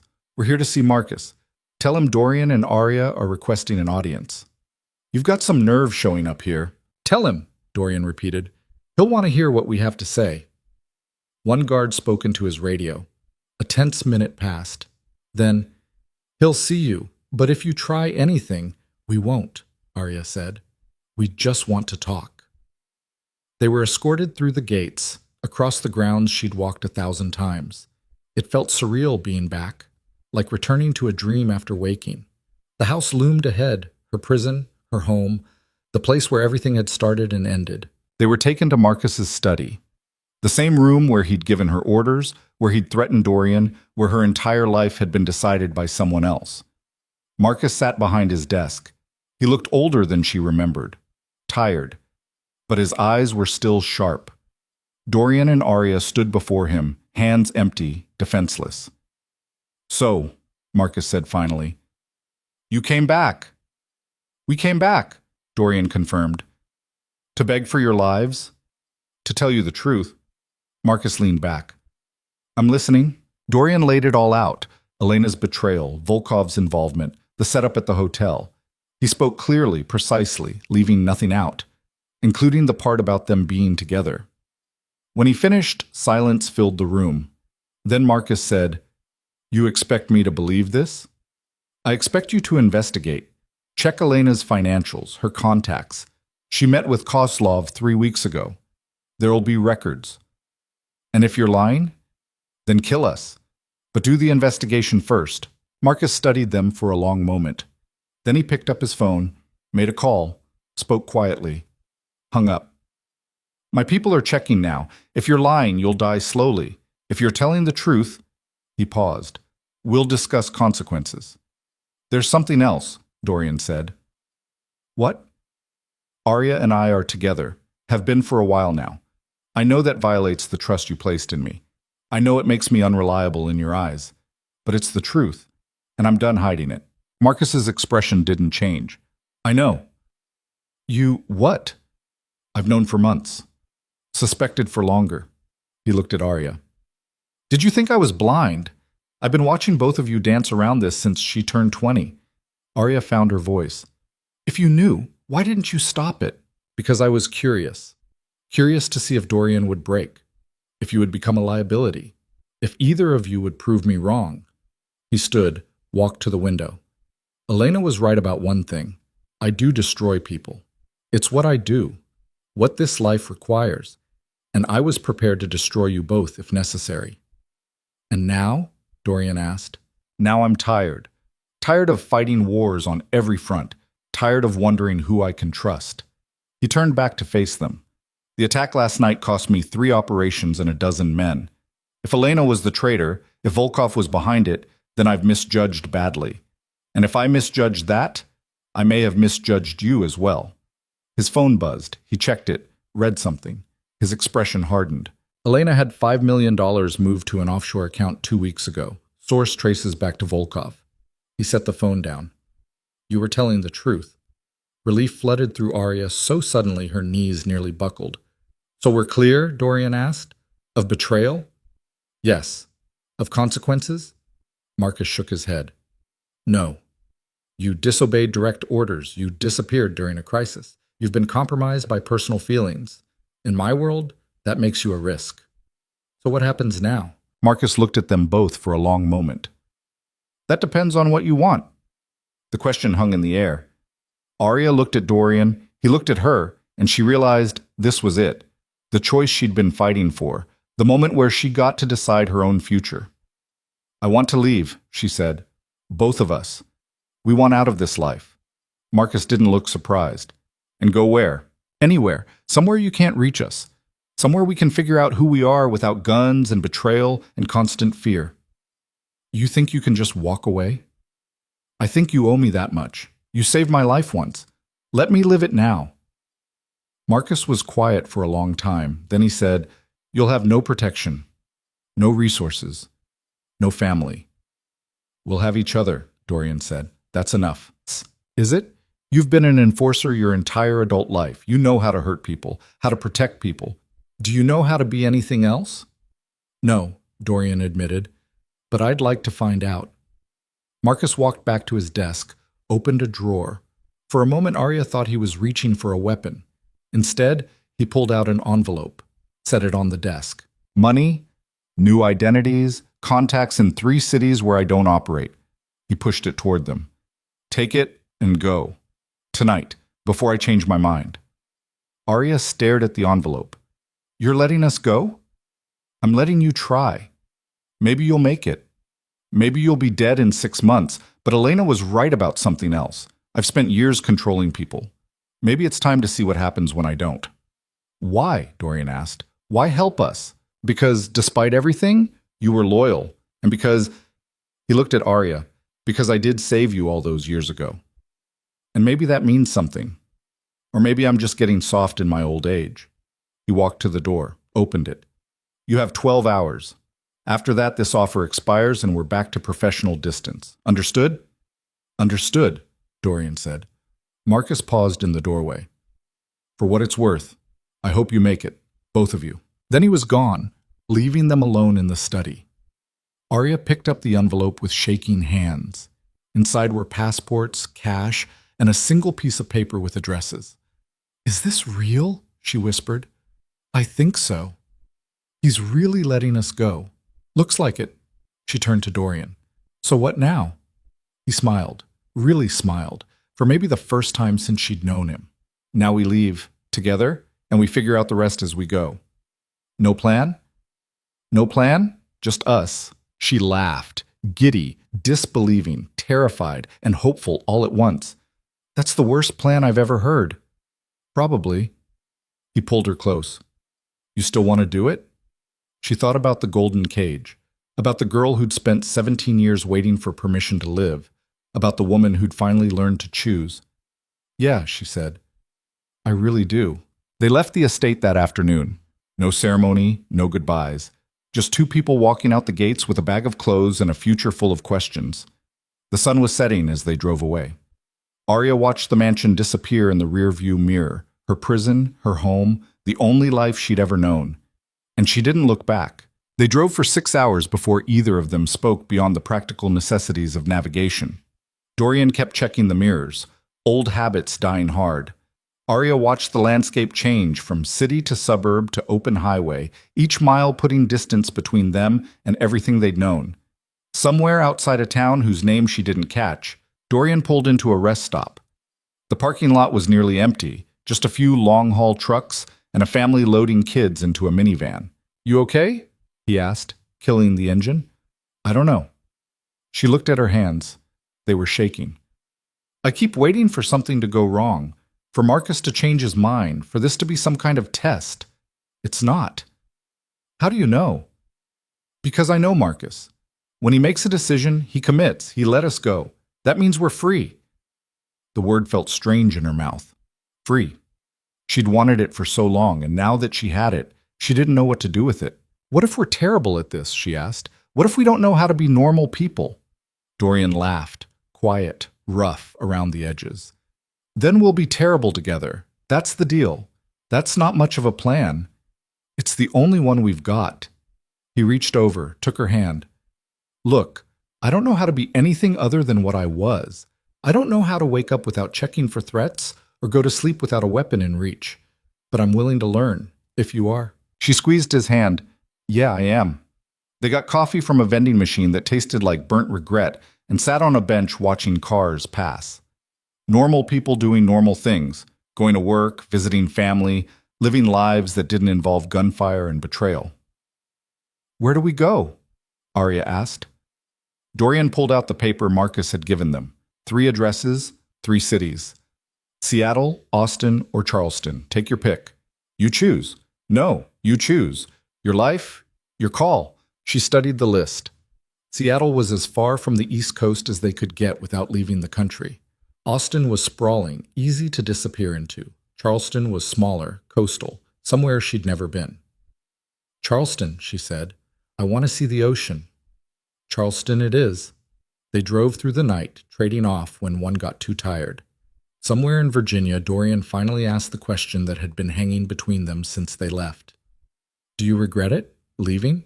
Arya thought about the mansion, the gardens, the bedroom that had been hers for 17 years. She thought about silk sheets and perfectly arranged flowers and the weight of Marcus's expectations. No, she said. Do you? No. But his hands tightened on the wheel. But I don't know what I'm supposed to be now. I was Marcus's enforcer. That was my identity, my purpose. Without that, you're Dorian. That's enough. Is it? It is for me. He glanced at her, and something in his expression softened. I've spent 12 years keeping you at a distance. I don't know how to not do that. Then we learn, together. We're allowed to be bad at this at first. What if I'm bad at it forever? Then I'll tell you when you're being an idiot, and we'll figure it out. She reached over, put her hand on his knee. We don't have to be perfect. We just have to be honest. He covered her hand with his. I can try that. That's all I'm asking. They reached Charleston 3 days later. The city was different from anything Arya had known. Old architecture mixed with new money, history pressing up against progress. And the ocean. She could smell it before she saw it, salt and possibility. They found an apartment using one of Marcus's contacts, a month-to-month lease, no questions asked, in a neighborhood that was trying hard to be respectable. It wasn't the mansion. The floors creaked. The plumbing made weird noises. The view was of a parking lot, not manicured gardens. It was perfect. This is really happening, Arya said, standing in the empty living room. We're really doing this. Looks like it. Dorian set down their bags. 2 duffel bags containing everything they owned now. It felt absurd and liberating in equal measure. What do we do first? I don't know. What do normal people do when they move somewhere new? She started laughing, couldn't help it. The ridiculousness of it all. 2 people who'd spent their lives in the criminal underworld, standing in an empty apartment, trying to figure out how to be ordinary. Dorian started laughing too, and for a few minutes they just stood there, laughing at the absurdity of their situation until tears ran down Arya's face. When they finally stopped, she said, We should probably get furniture. Probably. And jobs. Normal people have jobs. What are we qualified to do? I can shoot people and intimidate witnesses. You were trained to be decorative. We're so screwed. Completely. But they were smiling. The first week was harder than either of them expected. Dorian couldn't sleep without checking locks twice. Arya kept expecting someone to tell her where to go, what to wear, what to do.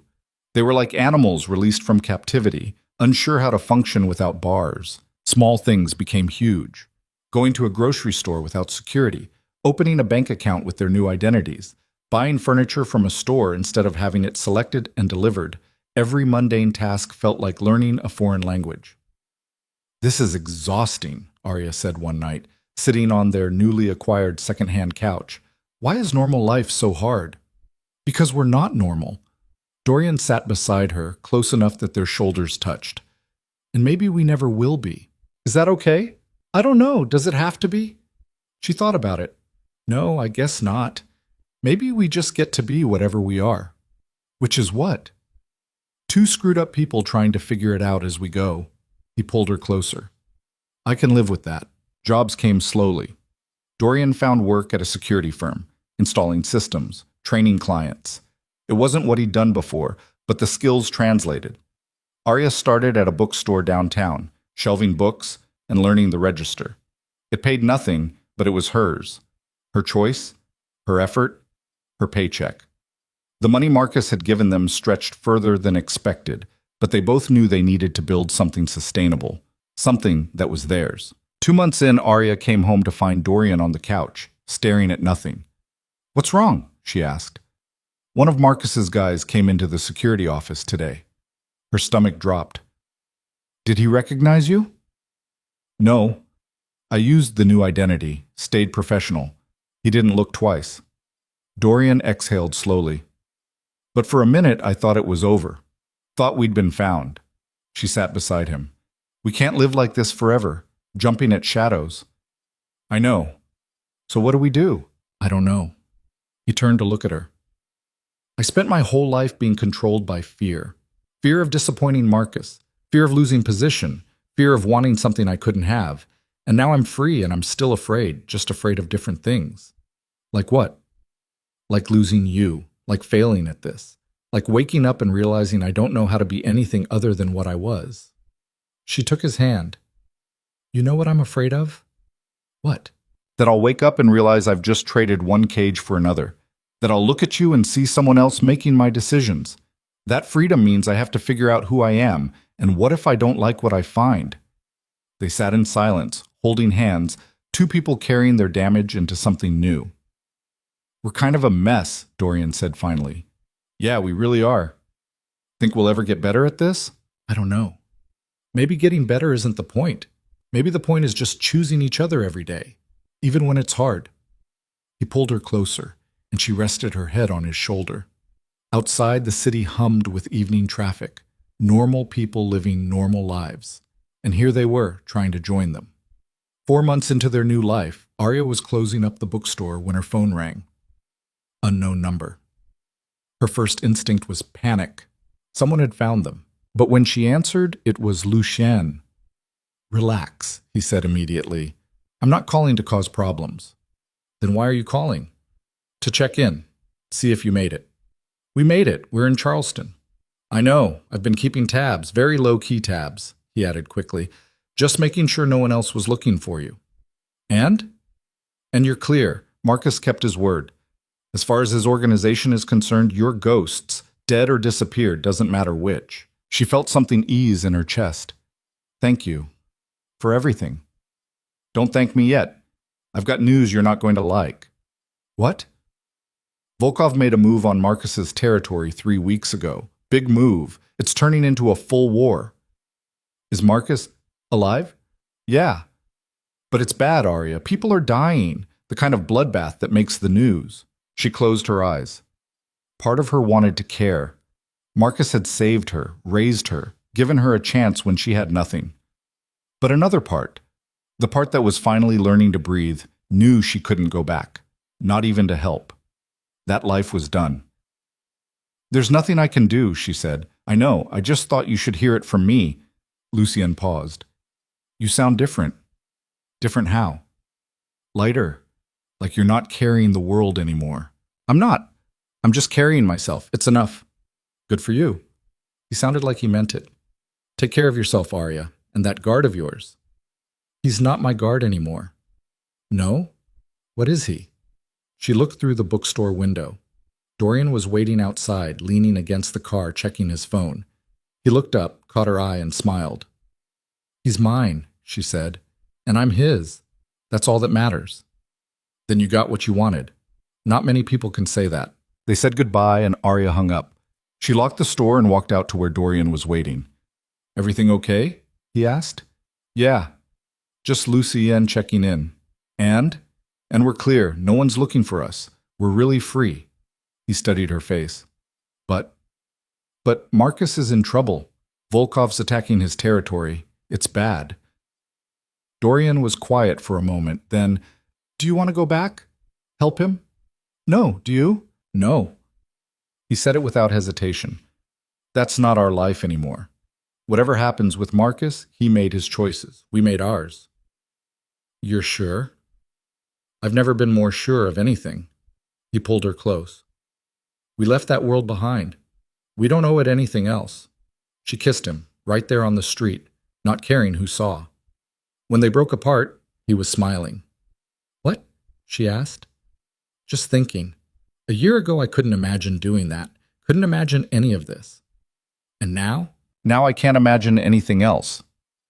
They went home to their small apartment with the creaky floors and weird plumbing. Made dinner together, badly, because neither of them could really cook. Sat on their second-hand couch watching television they'd picked themselves. It wasn't glamorous, it wasn't perfect, but it was theirs. 6 months in, Arya woke up from a nightmare. She was back in the mansion, trapped behind glass walls, screaming but no sound coming out. Dorian was on the other side of the glass, walking away, not hearing her. She sat up, breathing hard, disoriented in the darkness. Hey! Dorian's voice, rough with sleep, his hand on her back. You're okay. You're here. Sorry, didn't mean to wake you. Don't apologize. He sat up beside her. Same dream? Yeah. She'd been having it on and off since they left. The details changed, but the core was always the same, being trapped, being left, being powerless. Talk to me, he said. I don't know. It's stupid. It's not stupid if it's bothering you. She pulled her knees up, wrapping her arms around them. What if I'm not actually free? What if I just traded Marcus's cage for a different one? What if I'm so used to being controlled that I don't know how to exist without it? Are you saying I'm controlling you? No, yes, I don't know. She turned to look at him. I choose you every day and I mean it. But sometimes I wonder if I'm choosing you because I want to, or because I'm so used to letting someone else make my decisions that I've just transferred that to you. He was quiet for a long moment. When he spoke, his voice was careful. That's fair. That's it? That's all you're going to say? What do you want me to say? That you're wrong? I don't know if you're wrong. I don't know if I'm enabling something unhealthy because I'm so used to being in control that I don't know how to not be. We're both learning here. That's not comforting. No, but it's honest. He took her hand. Here's what I know. I love you. And I want you to choose me because you want to, not because you feel like you have to. So if you need space to figure out who you are without me, I'll give you that, even if it scares me. I don't want space. Then what do you want? She thought about it. Really thought about it. I want to know that I'm capable of standing on my own. I want to prove to myself that I can make decisions, take risks, exist as a complete person without needing someone else to validate it. Okay, so do that. Just like that? Just like that. What would that look like? What would make you feel like you're standing on your own? She hadn't expected him to actually ask, to actually listen instead of trying to fix it or convince her she was wrong. I don't know, she admitted. I've never thought that far ahead. Then think about it, figure it out, and when you know, tell me. We'll make it happen. They sat in the darkness, holding hands, and Arya felt something shift. This wasn't Marcus telling her what to do. This wasn't Dorian making decisions for her. This was partnership, actual partnership, where both people got to be whole. Thank you, she said. For what? For not trying to fix this. For just listening. He kissed her temple. That's what we do now. We listen. We figure it out together. Together, I like that. They went back to sleep, and the nightmare didn't come back that night. The next day, Arya started taking classes at the community college. English literature because she'd always loved books, but had never been allowed to study them. It was terrifying and exhilarating. She was terrible at first, didn't know how to take notes, how to study, how to speak up in class discussions. But she learned. Dorian started seeing a therapist. It took him 3 tries to find one he didn't immediately hate, but he kept trying. He didn't talk much about what they discussed, but Arya noticed changes.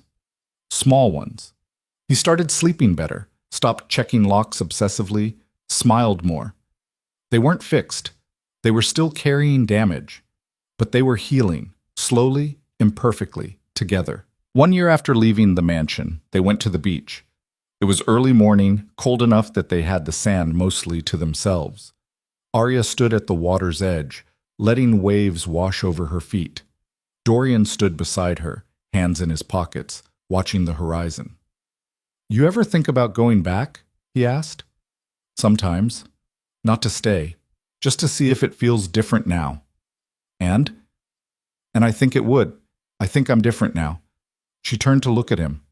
You? Sometimes I wonder what I'd say to Marcus if I saw him again. What would you say? Thank you. And goodbye. He smiled slightly. He saved both of us in different ways. But we saved ourselves too. That matters. Yeah, it does. They stood in silence, watching the ocean. Arya thought about the girl in the golden cage, scared, controlled, waiting for permission to live. That girl felt like a stranger now. I'm glad we did this, she said. Even though it was hard, even though we're still figuring it out, I'm glad we chose each other. Me too. Do you think we'll ever stop looking over our shoulders? I don't know. Maybe. Or maybe we just get better at living despite it. He pulled her close. Either way, I'm not going anywhere. Promise? Promise. They stayed at the beach until the sun was high, then walked back to their car. They had class and work and all the mundane responsibilities of normal life. But they had each other, and they had choice. And for the first time in her life, Arya understood what freedom actually meant. Not the absence of constraints, but the ability to choose which ones you lived with. Not perfection, but permission to be imperfect. Not safety, but the courage to risk anyway. She'd spent 23 years in a golden cage, and she'd spent the last year learning that freedom wasn't a destination, it was a practice. Something you chose every day, in small ways and large ones. Something you built with the people who saw you as whole, not as something to be protected or controlled. 2 years after leaving, Arya graduated with her associate's degree. Dorian was in the audience, looking uncomfortable in the crowd, but smiling like she'd just won the lottery. Afterwards, they went to a diner that served terrible coffee and even worse pie. So, he said, what's next? I don't know, transfer to a 4-year school maybe, or get a job in publishing, or something completely different. I haven't decided. You don't have to decide right now. I know, but for the first time I get to decide at all. That's enough. He reached across the table, took her hand. I'm proud of you. You know that, right? Yeah, I know. She squeezed his hand. I'm proud of us. We did something most people don't manage. We walked away from everything and built something new. It's not much. It's everything. They finished their terrible pie and drove home. The apartment was still small, still had creaky floors and weird plumbing. But it was theirs. They'd built it together, from nothing, with no blueprint and no guarantee it would work. That night, lying in bed, Dorian asked, Do you ever regret it? Really? Arya thought about it, really thought about it. About the mansion and the security and the certainty of knowing exactly what each day would bring, about Marcus and the family and the life she'd left behind. No, she said finally. I regret that it took me so long to realize I could leave. I regret the years I spent waiting for permission, but leaving, choosing this, choosing you, I don't regret that at all. Good. He pulled her closer. Because I don't either. They fell asleep like that, tangled together in their cheap bed in their small apartment in a city they'd chosen themselves. And somewhere in the distance, in a mansion on the East Coast, Marcus Voss was fighting his wars and building his empire and living the only life he knew. But that wasn't their story anymore. Their story was smaller, quieter, infinitely harder, and completely their own. And that made all the difference. Because at the end of the day, freedom isn't about having no limitations. It's about choosing which limitations you're willing to live with. It's about finding people who see you as whole instead of as something to be managed. It's about making choices that terrify you and living with the consequences. Arya had spent 23 years being protected, and she'd spent the last 2 years learning that protection and imprisonment were sometimes the same thing, that love without choice was just another kind of cage, that the only way to really live was to risk everything. She'd risked it all, and she'd won. Not because life was perfect now, it wasn't. Not because she and Dorian had figured everything out, they hadn't, but because she'd chosen. She'd stood at the intersection of safety and uncertainty and walked toward uncertainty with her eyes open, and that choice, more than anything else, had set her free.